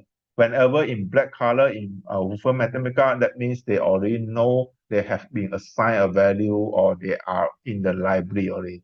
If I got a normal number, let's say I put a C here, you see it's blue color. If you can see on the screen, I'm not quite sure you can see, but when it's blue color, it means this is not define anything yet. C is not in the library, so it's nothing. Or if I put D, it's nothing. But A and B, they all got something. Okay. If I want to put the B here, I shift enter, it give me the B is 18. Now, if I clear this one, if I run this one, the A and B will turn back to blue color. That means now A and B have no value at all. So if I run B, it's B. We have no assigning anything. Okay. It is for using compounding expressions. And then one way, probably, especially for those engineers, I think they are dealing with a lot of different units. So using this is also a convenient way for your algorithms or for your calculations inside this Wolfram Alpha built-in. We have Wolfram Alpha that you try in the beginning sections, the first half sections, but we also can have the Wolfram Alpha in between your computations by using, we call the inline freeform input. So instead of at the beginning of input, you type in the equal sign like that, you can also type in with the control plus equal at the same time. When you type control plus equal, the interpretation of natural language is inside here only. And at the end, you can still add in your functions for the further calculations. For instance, this one, I put, again, I show you again, with the control equal, okay, then I can say 5 minutes. Okay, if I put this one, I enter, they will know that this is with a unit of 5 minutes. Okay, let's say 5 minutes plus, I put a control equal again, say, okay, maybe 100 seconds. And for this computation, if I run it, it can do it accordingly and mix with the and auto convert with the correct unit.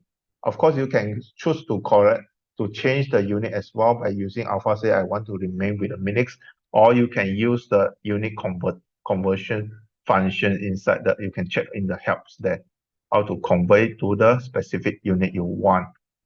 Okay. All right. So for this one, if a 20 milliliter, you run it, you know that this is 20 milliliter.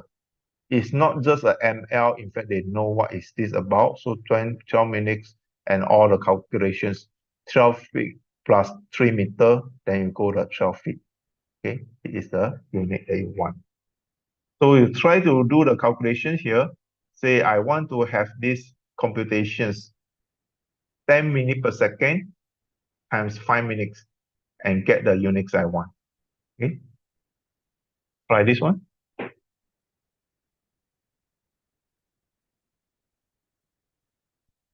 See, you can get the unit that you're looking for.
Okay, can get.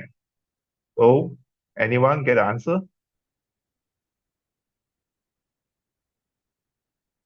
But using this inline freeform input, you need to use a control equal. Okay, for this one, we just have to use control equal 10 minutes per second, enter it so that you can auto convert to the correct unit. You can double check on this one. Okay, meter per second is correct. Okay, multiply by control equal 5 minutes, enter. So you see the 5 minutes is correct, and then you run the whole thing.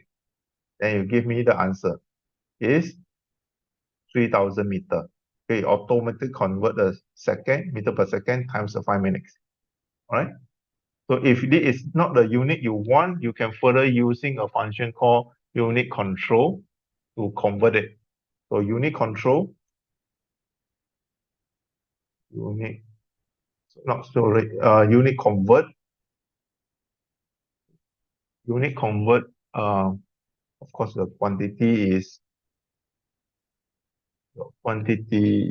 3000. Okay, with the unit is meter. And then I want to convert, let's say, to let's say feet. Then you convert to the feet.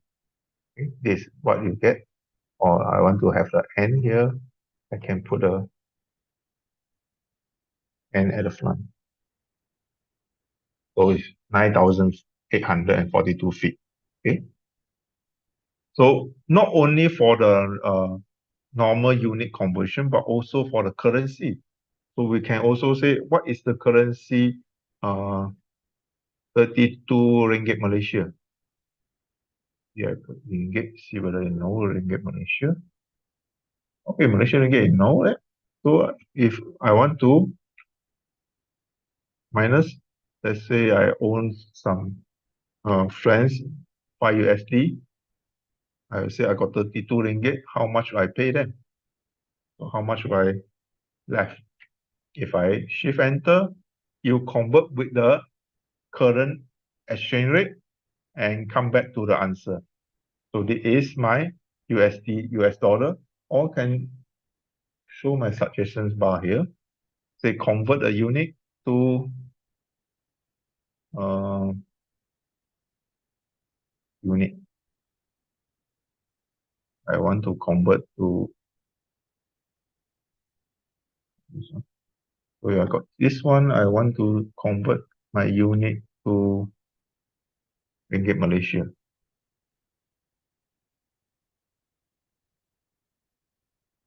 One, okay. Oops. Again, I click convert unit, and then RM. See whether you know RM. Click OK. Oh, okay. Now it's auto convert 9.88 to Ringgit Malaysia. Okay, by using the suggestions bar. So if I cannot remember the unit convert this function's name, I can just rely on the suggestions bar, click on the convert unit and key in key in the unit we want. Okay. All right. So that is for the inline query, inline freeform query by using the unit conversions. Next, we want to share with you about the data import and export.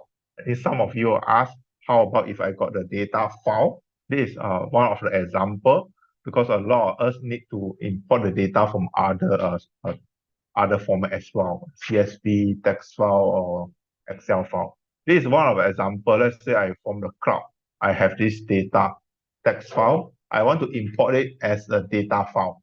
So that's what I need to do is I use a function called import, put in a URL, and then after you import, I want to assign it with a name called data1.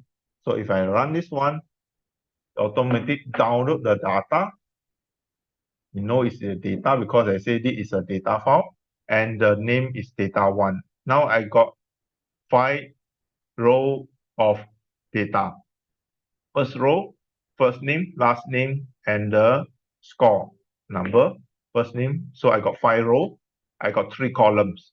Okay, and then I can further work on this data already if I got this one. Say I want to pick out a part using the list. The part you already learned earlier. Part is to extract out the number. Okay, let's say I want to part the data1. Data1 include this 5 lists of data. I want to part the data1, which is the first elements. The first element is what? Is the first row. This is the element. Joe Smith 94. This is how we use this one. And of course, there will be a shorthand. Shorthand means it's a shortcut. We don't need to write the whole thing called part. You can straight away put the data1 followed by the 2 layer of the square bracket. Means open square bracket and close square bracket.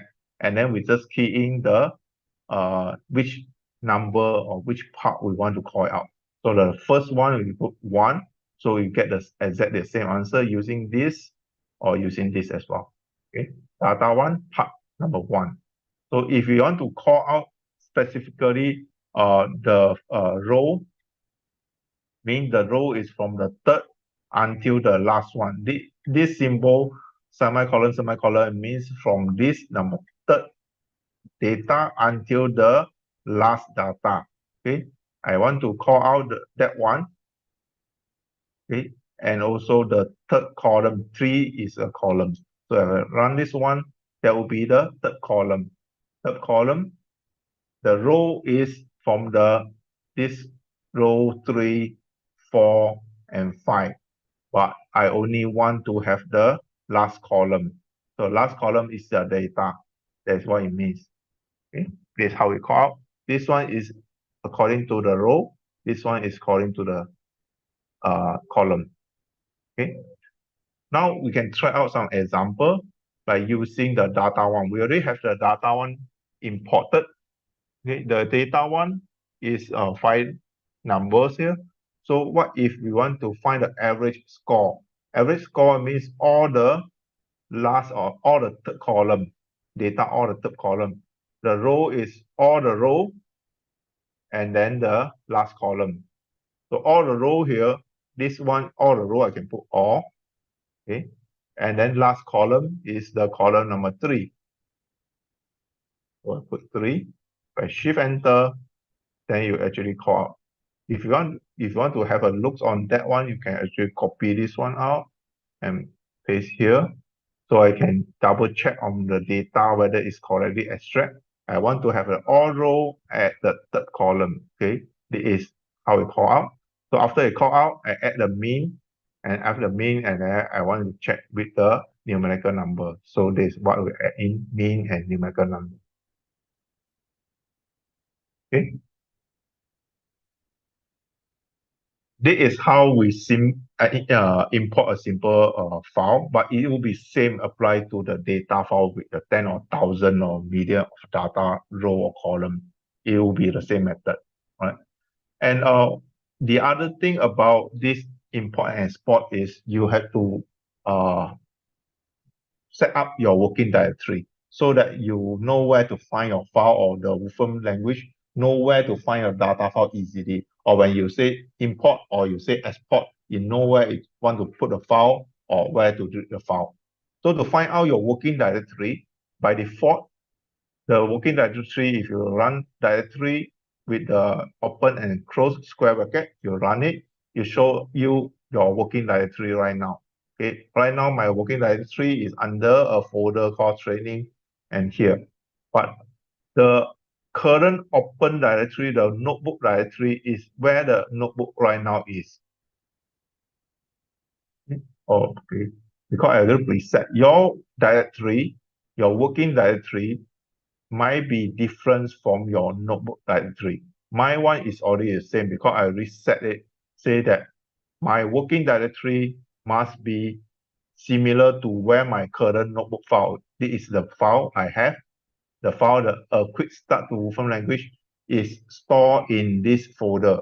So my working directory, I want it to be in this folder as well. Whenever I want to export a file, I want it to put in the same directory with my same file here. So this is what the reason you will want to set your current notebook directory where your file currently, maybe you save your file in the desktop, and maybe you save your file in a certain folder, and then you use this one set directory to notebook directory, then your current file directory will become the default working directory. Whenever you export, straight away it throw the file there. Okay, I will demo later on with some example how the file will be thrown into the same working directory. But instead of setting this one, you also can use a function called system dialog input. So this one, you add in the set directory, but I want to set it manually every time. I can choose it rather than by default to the notebook directory. That means if I run this one, you always pop up a dialog. Okay, for me to choose which one to be my working directory. Okay, I can choose, let's say I choose download. So if I choose download become my working directory, when I export my file or I want to read a file, Wolfram will automatically look at this download directory. Okay, it's up to you to where you want to save your working directory. Okay, but this is an alternative that you can choose your working directory by using the dialog. Okay, work example here. This is where you want to export my data. Data one is already defined like this. Okay, this is my data one. I already import it from this URL. Now I want to export it, become a Excel file and save it locally. So this is what I do now. I using, after I set my working directory, I using export. So I export this file, become a file name called data1.xlx. Okay, I want to export to this name. Export what? Export this data1. Okay, if I click this one, now you create a data1 XLX for me. And where it export, you export to my working directory, right? Okay, so where I want to open my file directory, you will see this is my file directory. And you throw to my file directory and become a data1 XLXX inside my working directory presentation file here. Okay, you just create. Okay. After you create here, of course, you can double check whether you want to open it and see. So if I have this one, I click on the suggestions bar here, open. I click open, and then it open in Excel because it have a format of XLSX. So you open it and see whether the data is in the correct format accordingly. So if I open it, this is how it looks like. Okay, this is exactly where I export. First row, second row, third row, fourth, and fifth. Last column is the data. Okay, this is how we export. Okay, after I export this one,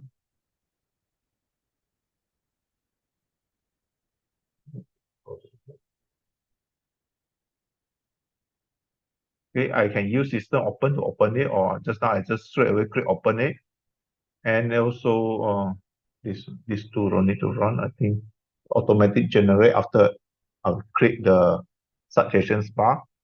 Okay, not only I can export the data file, I can export a lot of things. For instance, let's say I got a function called plot sine x.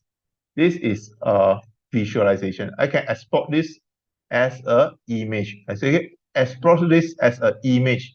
Okay, I can click this one, export the whole thing, become an image, and then I say, okay, open this image for me. It's become a PNG file. Now I click open. You open with the system default app.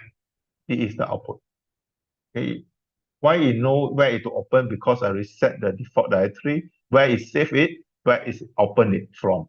So that's the reason we set the working directory. Also, I can export data to, I create another set of data. This data only got 3 rows and 2 columns, 1A, 2B, and 3C. And I export this data, become a file called data2 XLXX. So if I export this one, then I can also import it later on.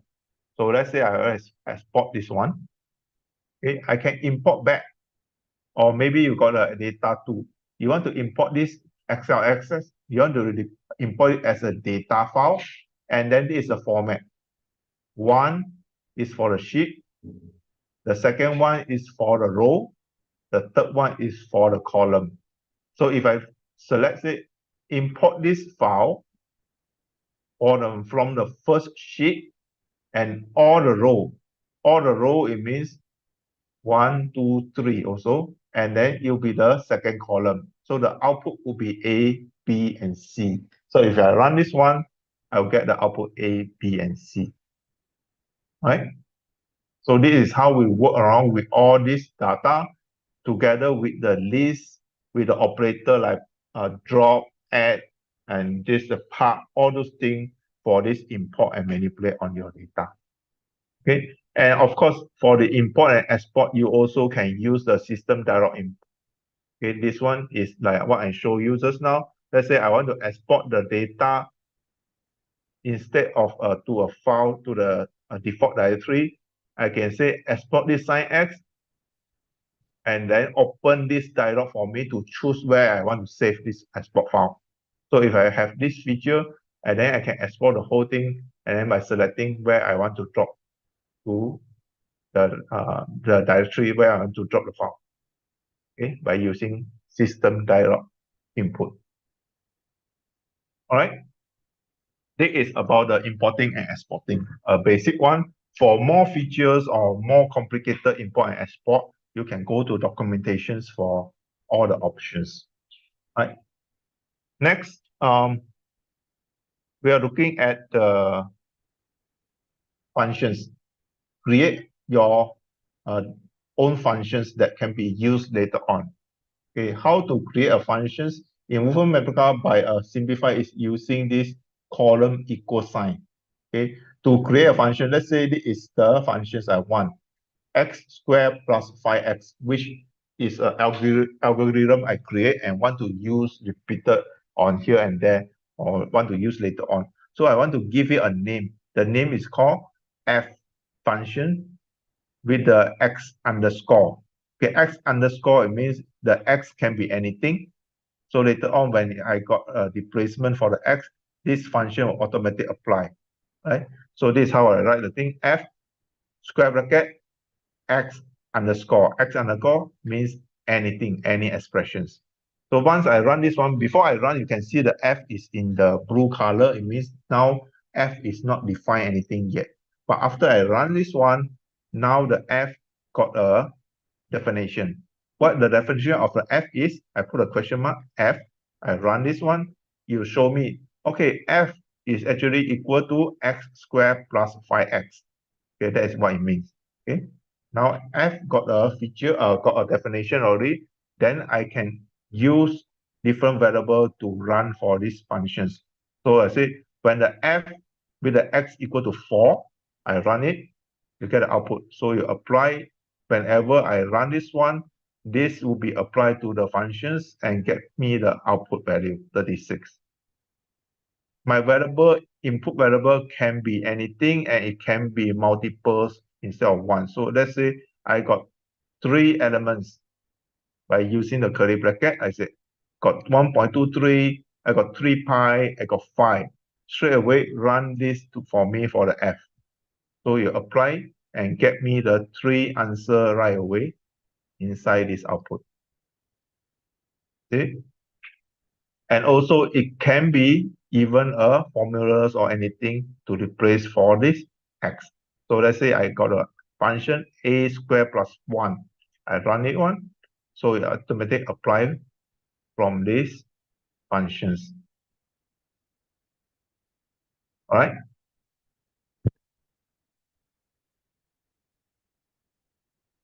And at the end, if I want to remove the functions, I use clear so that I won't be messing up with other f functions later on. Of course, you can define your f1, f2, f3, or any other names to make as many functions as you want.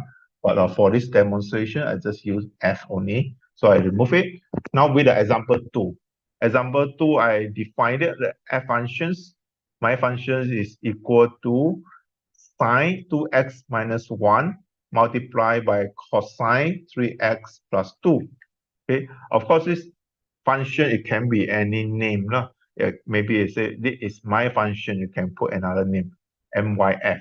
So probably it won't mess up, or maybe a name that once you look at it, you know what it is about. So just put a name here. But one rule of thumb is normally our function names do not want to start with capital letter so that it won't be mixed up with the defined pre-built function in the library. Okay, because Wolfram built all the 6,000 functions, all start with capital letter, and our own function, probably we don't want to mix up with them. So we want to build our one without a capital letter. So this is what I made my function here. So if I define this one, my functions, and then later on I can type in here, say plot this my functions. Okay, this my function, I got the x here. The x is from -5 to 20. If I run this one, I get the function like that. Because it applied directly this x with the -5 to 20 to these pre-built functions, predefined functions. Okay, I got this plot here.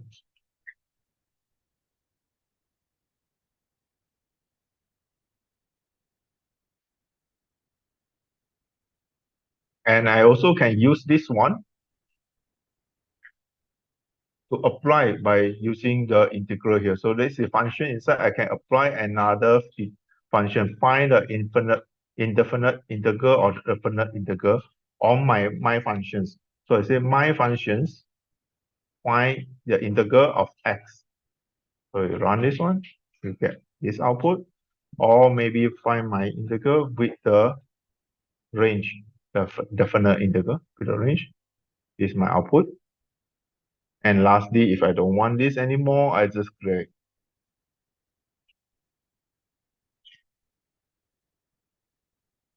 Okay. So with this built-in, you can create your own algorithms, layer by layer, and add on more and more inside your calculations. Okay. And also this is another example. You want to check your functions so that you say, I define my function x, say if the x is larger than pi, I use the if then else function here. If this x is larger than pi, you do this print out. Print out what? Print out this x and follow with the text is larger than pi. If not, then print out the x followed by the text is not larger than pi. So if I run this one, then I fill in this information, natural E. So you say, okay, E, you bring out because it's not larger than pi. So we just follow the rules. Print is not larger than pi. Okay. If I change this one, say 5, then say, okay, 5 is larger than pi. So this is how actually we can make use of this one and build on. Lastly, I just clear up my function.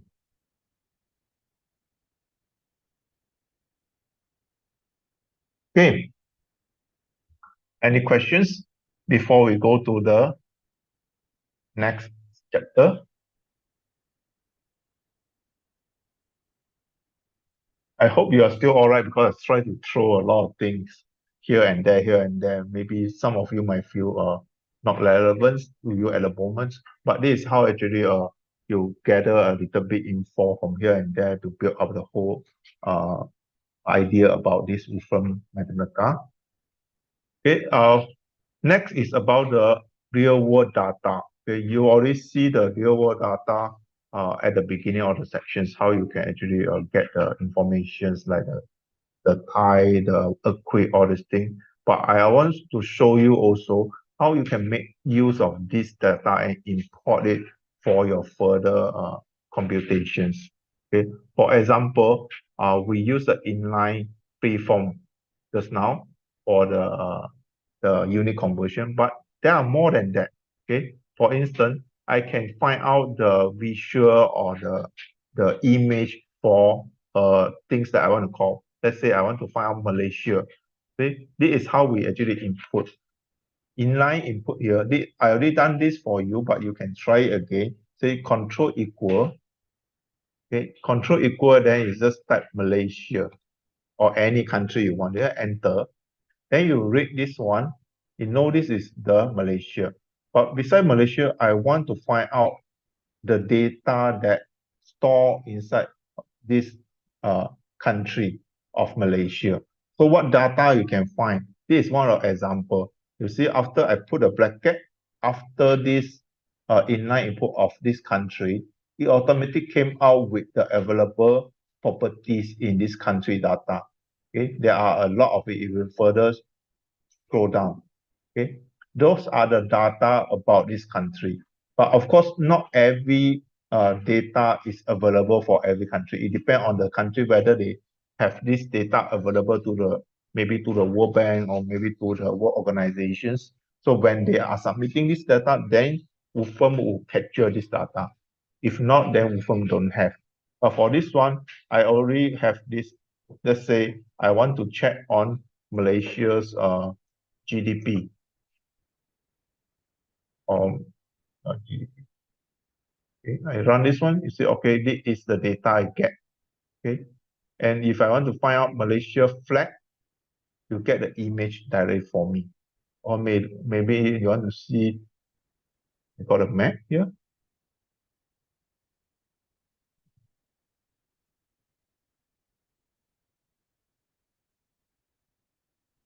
Right.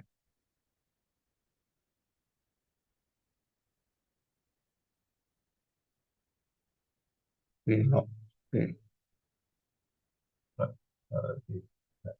Let's say life expectancy. So we have this information. Oh, okay. Now Malaysia life expectancy is 76 years old. Okay, those are the things you can call out from the data. Imagine this is the whole algorithm you are writing, and then you want to make use of the GDP, or you want to make use of the life expectancy of certain country. And then you can straight build in inside your algorithm and do the computation right away. Okay, entity value here, instead of like using this inline input and then add in a bracket at the back here, you also can use the function called entity value. For this one, it is the same thing. It's just another way to call out the property. But from here, you can see easily. So it's entity value, and then include with the data here. Then you can see what kind of entity value we can have. Just like just now, you see after I start with this code, then you drop down all this entity available informations. Let's say area. Okay, it gave me the area of the Malaysia country. And also we can have multiple elements inside this entity value. So just now, by using this entity value, we can have a lot of other elements. So I have these three countries. One by one, I using the inline input control equal. I got Malaysia, I got Australia, or I got Italy, and then I said, show me all the flag of all these three countries. So you can straight away get the flag of it, or maybe or any other values. So in like example, not only a flag, I can say, oh, how about the government debt right now for these three countries, Malaysia, Thailand, Indonesians. So if I run this one, entity values, and with these three countries, I get the government debt. Okay, with that one, I can make use of the chart that I learned earlier, pie chart, and then this is what? Percentage refer to the last output. So it refer to the output 295 of me. So I got these three numbers to build out a pie chart. But then I also want to add the chart labels, okay? So that I know that the first one is Malaysia, second one is Thailand, third one is Indonesia. If I run this one, I've got a pie chart, okay? Based on the government debt right away. I don't need to go to website to extract all this information. By using one line entity value, I can get my visual output. Okay. And there is more than that, because what just I shown you just now is individual entity. But in fact, there will be a group of entity, say classes of entity. For instance, when I say planet, you came out, you say, okay, planet, you show it knows it's planet, but you see the icon here, there is something show the icon. It means that this is a group of entity, it's an entity class. So there are content of any other things as well. So if I put an entity list using this function, say entity list with a planet, then you show me all the planets under these classes. How do I know this one? Let me try to show you step by step. At first, in the input line here, I control equal. Okay, I say planets. Okay. I say planets, put enter. It become a grid.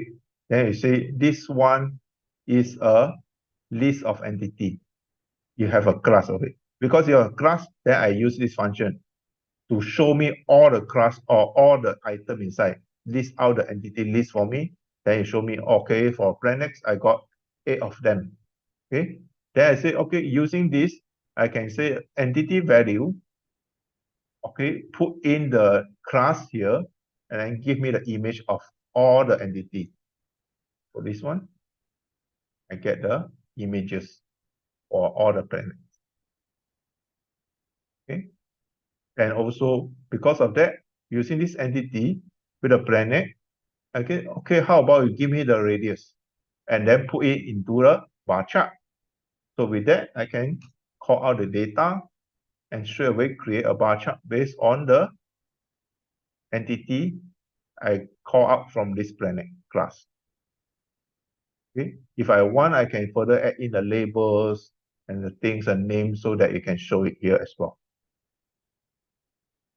All right, this is for planet. Maybe it's nothing to do with most of us, which is not doing the astrology or anything.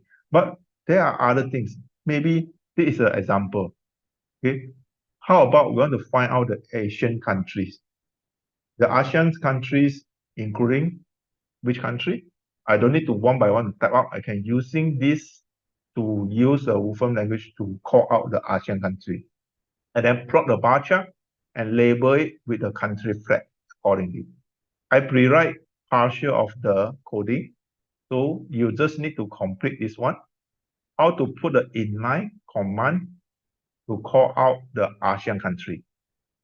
And then after you call out this ASEAN country, you want it to extract the flag of it, the name of it, and the population of this ASEAN country. And then define it as a population. Give a name of population. And then this population I put inside here, I want to put for the bar chart. The bar chart only want to read what? Only want to read the name and the population. And then the chart label, I want it to be put, maybe put with a flag or put with a name. Try it and see what you can get from here. Okay, give you probably 3 minutes.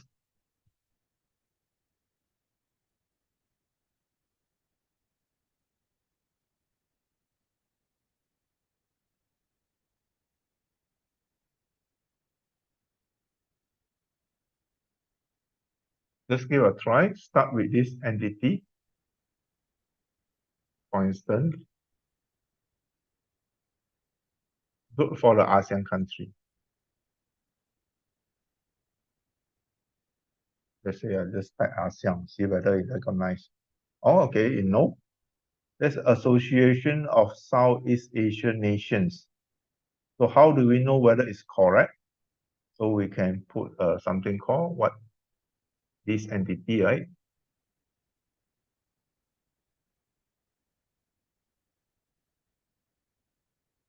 This entity list. Entity. Okay. You see, if I call it correctly, I can get the ASEAN country. Okay, so if I can, I put the whole thing, I put this thing inside here. Okay. So this is control equal ASEAN.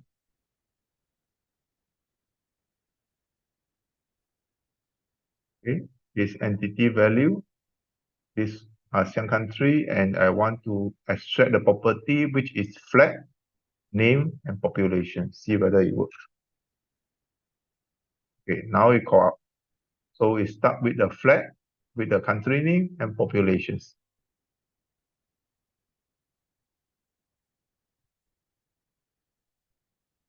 Okay, hope you get this until this step.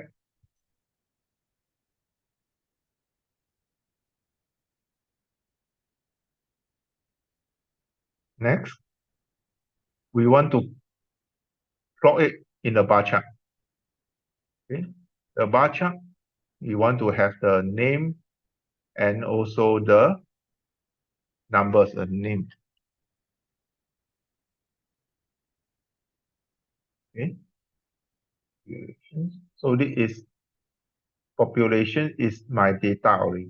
And you see this one is the part, the shorthand of part. So part which row and which column. I want to part the every row, so I put all row. Which column? I want to part the bar chart on the third column because that is a number. Okay, it is my bar chart. And the label, I want it to be all. Sorry, the all is ALL. All. So for these populations, label is what? Chart label, I want it to label with the country name. Or maybe I want to label with the, sorry, the question is plot the chart data in bar chart and label with country flag. Okay, label with country flag. So my label is all row And then in the column is first column because I want to label it in the flag. So if I run this one, here we go. So first one is Brunei. It is this one. Is Cambodia. Okay. And then the highest population, Indonesian, of course, followed by this is Thailand, the Philippines, Vietnam, Thailand. Okay, so you see, with that, we can easily get our data and visualize. And of course, if we can visualize, we can use the data for further computation as well. Okay. This is how we make use of this uh, data that we can call out from the world. Okay. Right, this is about this is about social science or astrology, and there will be other thing as well. For instance, that this is entity property. Let's say I have a name for a buildings, Eiffel Tower. Then I use the function called entity property. I want to find out what available property on this building before I want to call it out. So when I run on certain property, sorry, when I run on certain entity using entity property, you show me what is available, whether this is the architectural height, what is the firm that created, where is the location of the city, who is the clients and the country, or maybe the engineers, maybe what is the elevations, renovation date, all those that most likely available, you show the property for this one. So with that one, then I can straight away choose the property I want. So let's say construction end date because it's available here. Construction end date is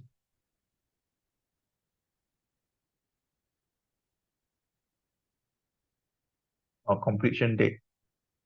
That is a construction end date. Okay. When you mouse over to this one, it shows us that it is called construction's end date for the property. So with that, I can put this Eiffel Tower with this construction end date and click on it, it show me on this one.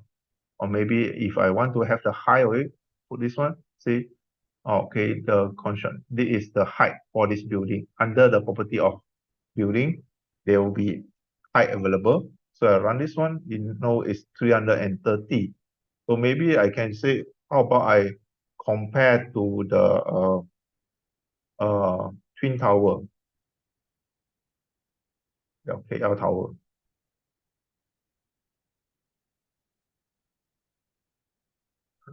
Flower. KL Tower.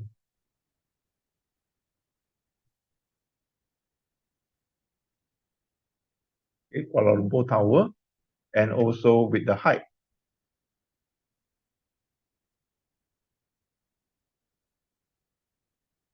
So that would be like, so KL Tower is higher than Alpha Tower. Right?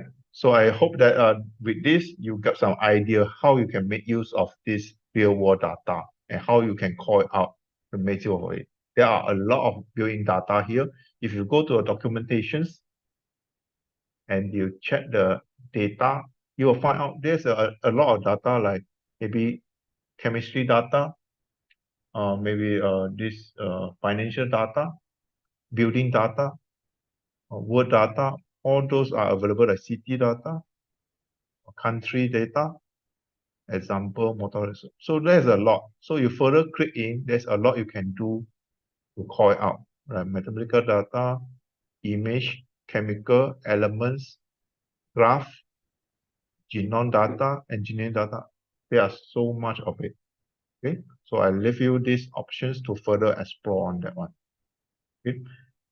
The last feature that I want to show you before the end of the class is how to create a simple interactive model using a function called manipulate. Okay, you already see the example at the beginning, how to easily create something GUI in a 1 or 2 line so that people can actually play around with the variable and to see how the output change dynamically. Okay, this is one of the feature. So first example, we try using a sine. Let's say I want to plot a sine, okay, a sine graph using a plot. This is very simple. You got this one. And then if I change the value of the x from x to 2x, or maybe from x to 2x to 5x. So you can see whenever I change my value, I execute and run it, the output will change accordingly. But this is not good enough for interactive. We need to something much more easy for end user. Therefore, that's why we introduce something called manipulate. So you can actually add in this function in front of the plot features or any function that you want to have available that can be changed. You call manipulate, and then instead of the numbers that we add in manually every time, we give a variable called a, and then at the end of this plot function, we put a comma, give the a range. So the a, it can be from maybe from 1 to 10. So as simple as that, 1 to 10 for the a, the x is with a range of 0 to 2 pi. And then we just run this one with a manipulate, you get your feature came out.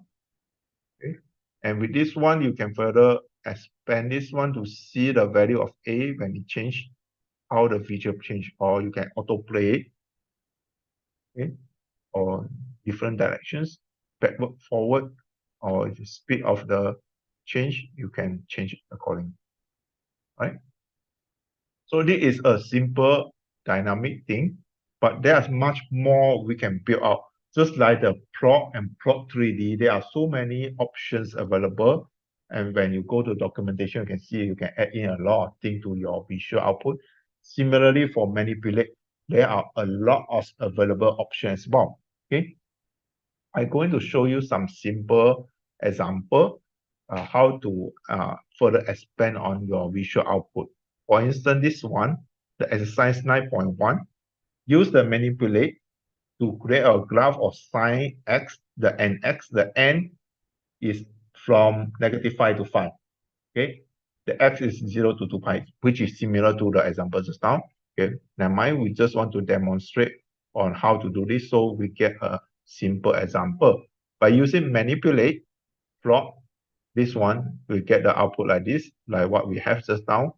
Okay, then we want to manually expand this output from simple to more advanced level. So by using a plot range, for this one, we add in manually. But before that, I just want to show you how it changed. Okay, when I change my n, you will see it looks like that.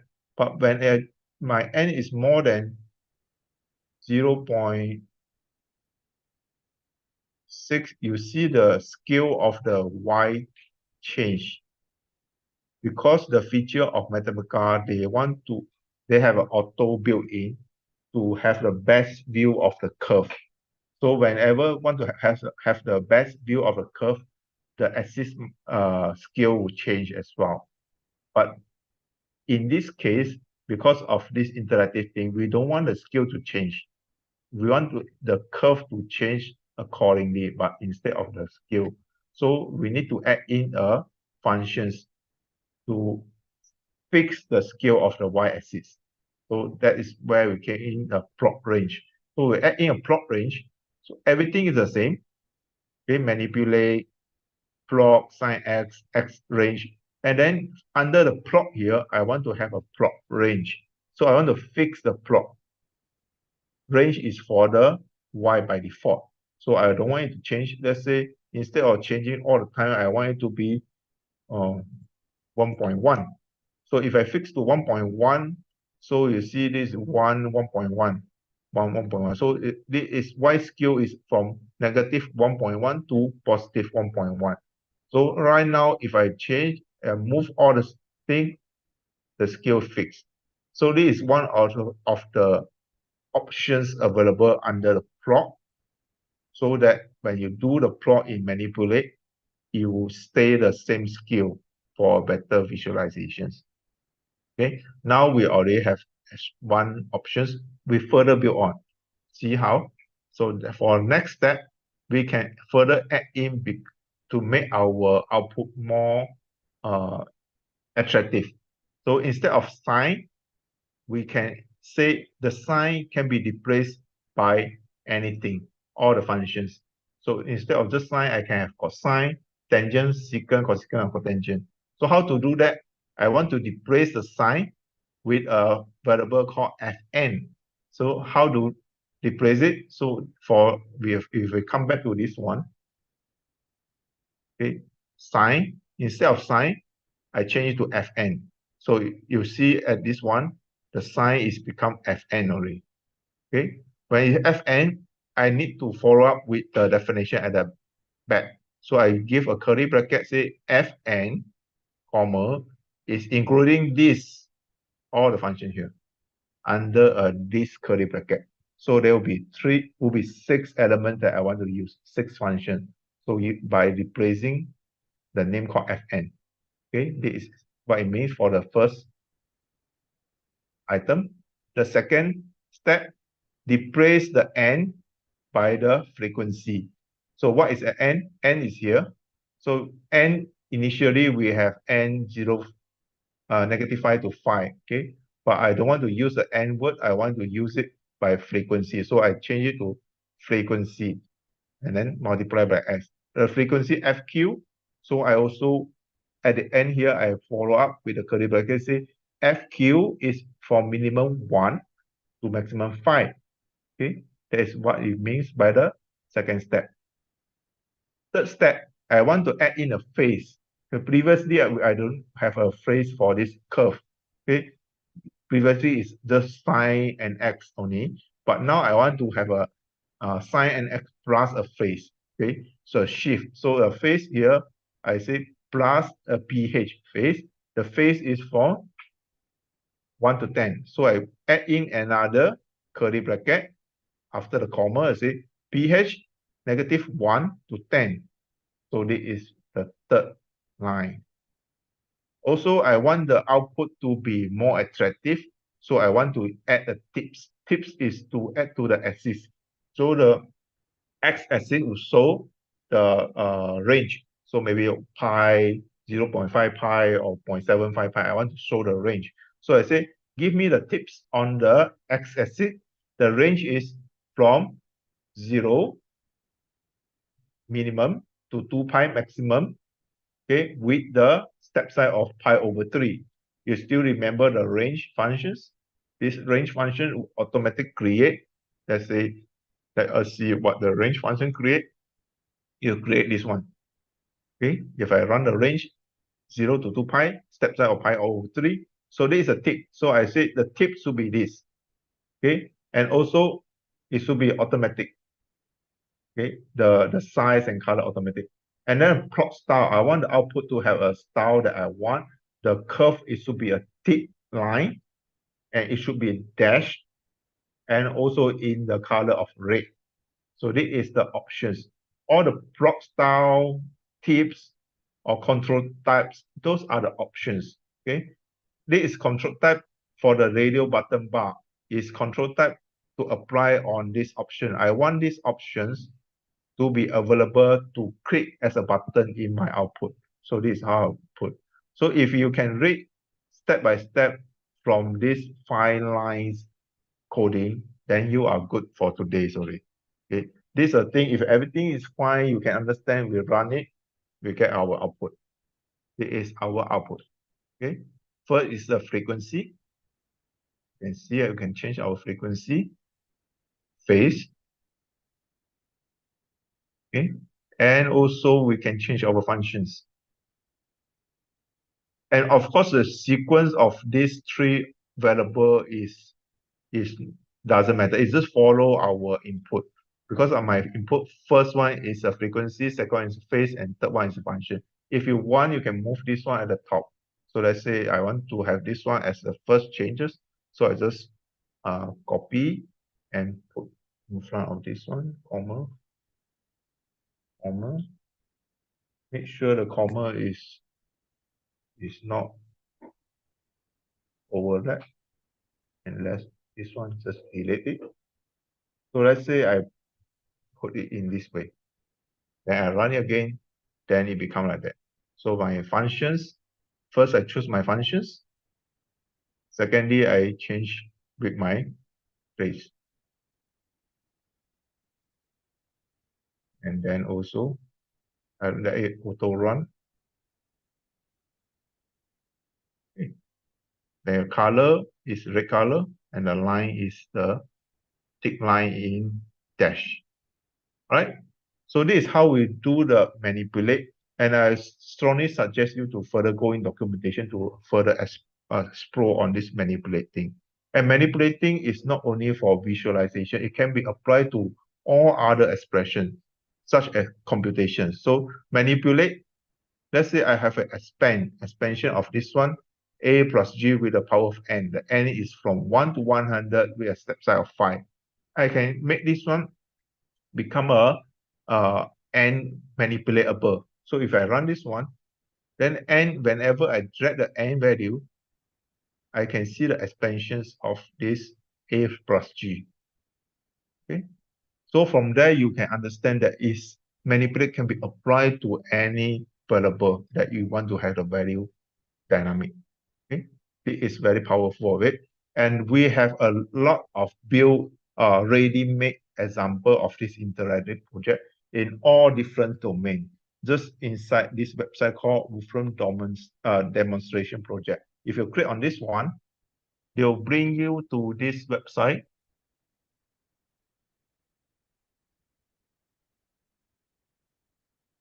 Okay. It is the website. Oh, okay. The face change already. I did view fly over.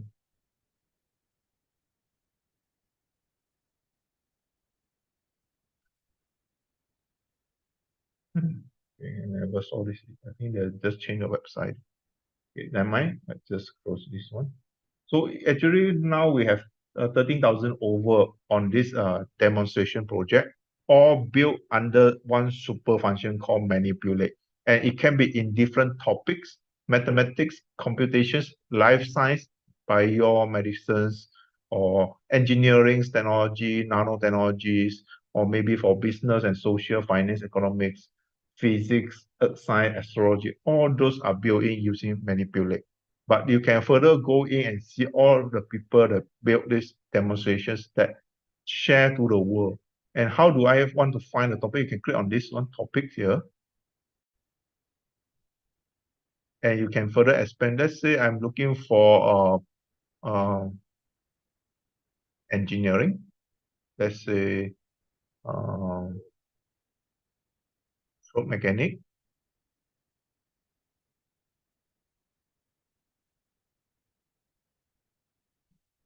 There are a lot of topics that are already pre-built by the people. Either is Wolfram staff, it could be academic people, it could be any end user that they share to the world. But not everyone just simply can throw in anything here. You have to submit your project that create with a demonstrations project.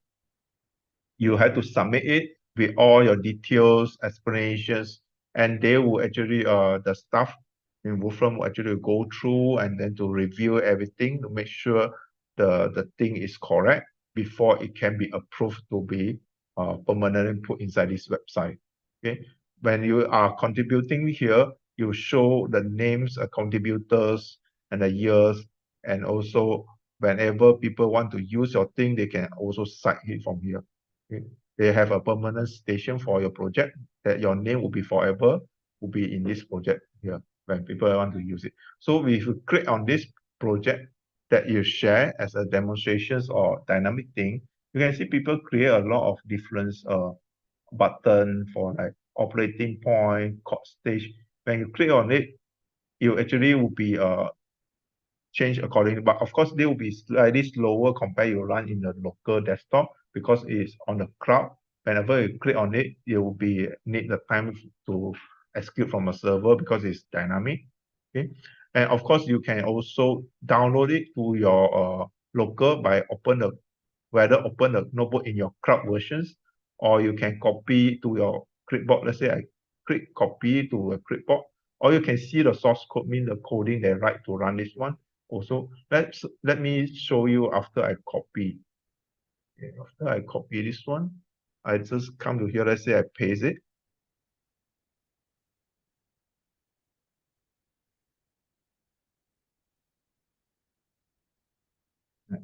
What did I copy?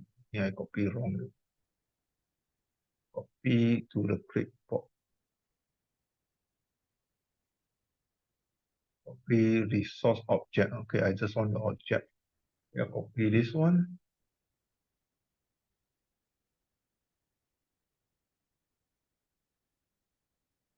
And then I just paste it. Oh, copy the wrong. The first time copy is correct. So I copy the first one. This is quite a lengthy.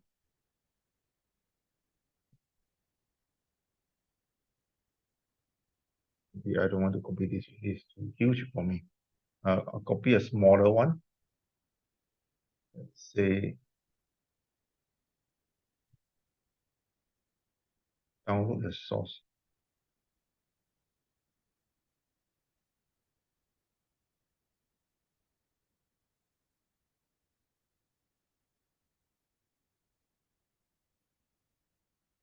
Download. Oh, okay, it's already download here.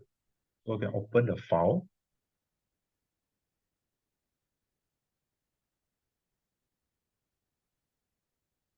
So this is the whole project source code and their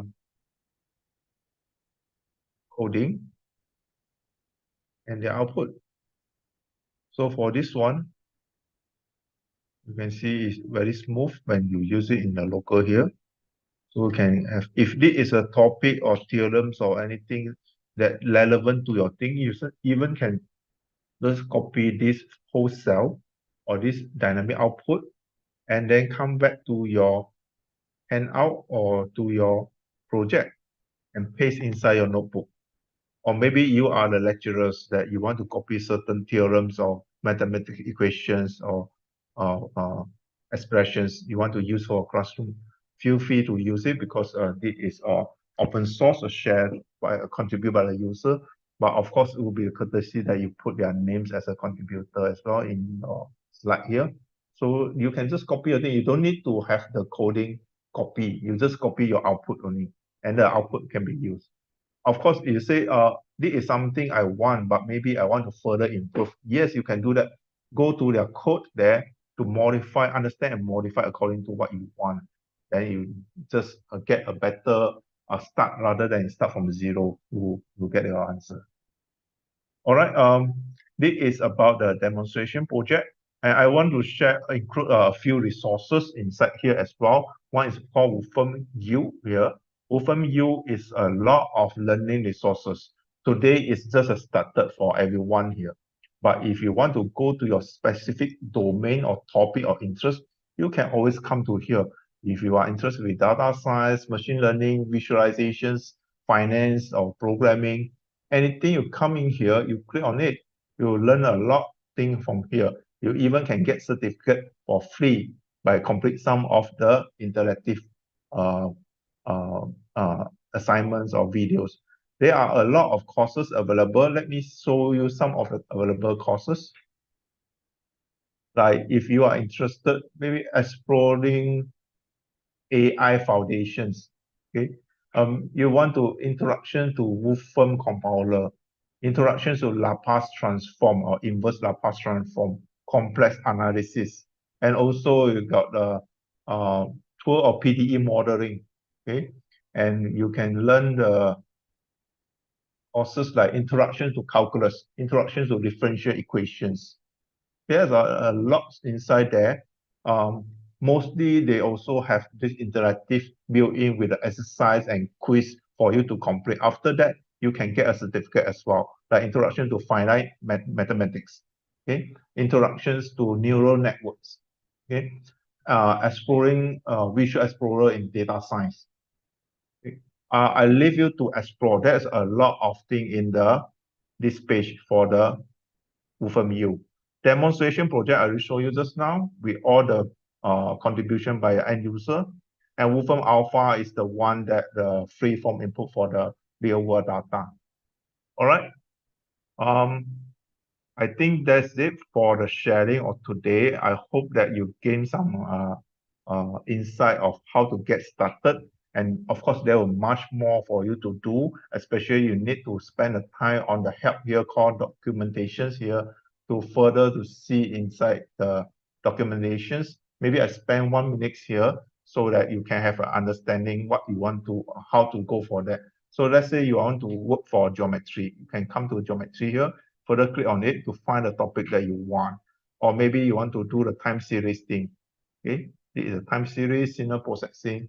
And further scroll down, you also can see the workflow. When you want to deal with working with data, you click on here, it show you how to work the data import export.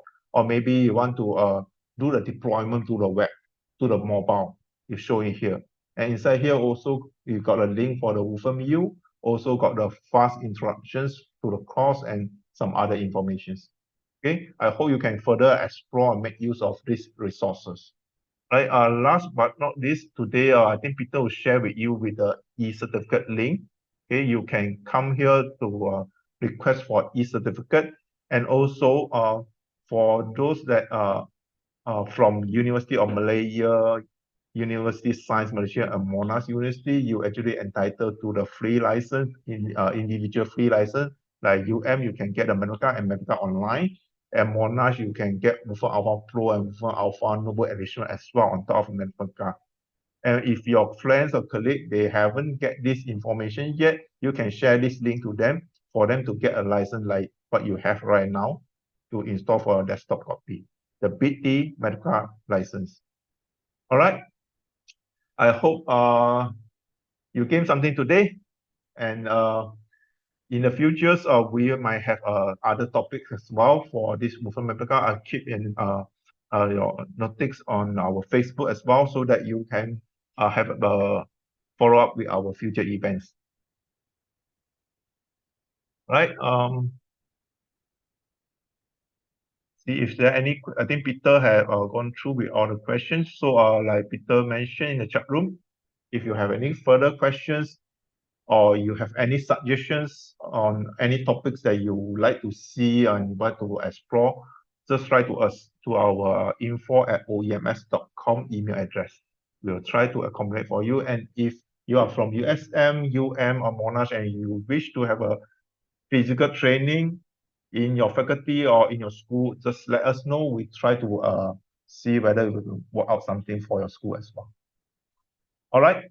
For that, I thank you for your time, and see you next time. Bye-bye. Thank you very much. Bye-bye.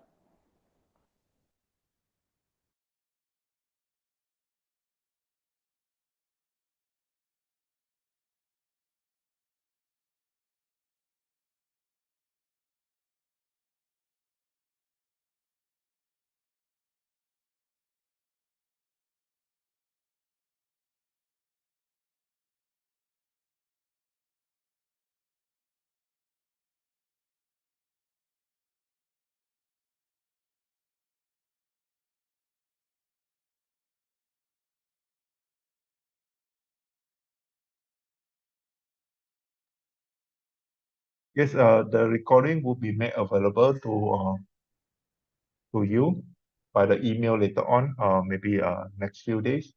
And if you have, you also can click the link to the YouTube as well to replay the video recording for today as well.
The certificate link is available in the chat room. I will post again. You just fill in your name and email address, then you'll get your certificate email to you directly. And for the video recording, we will send separately in different email in next 2 days. Right?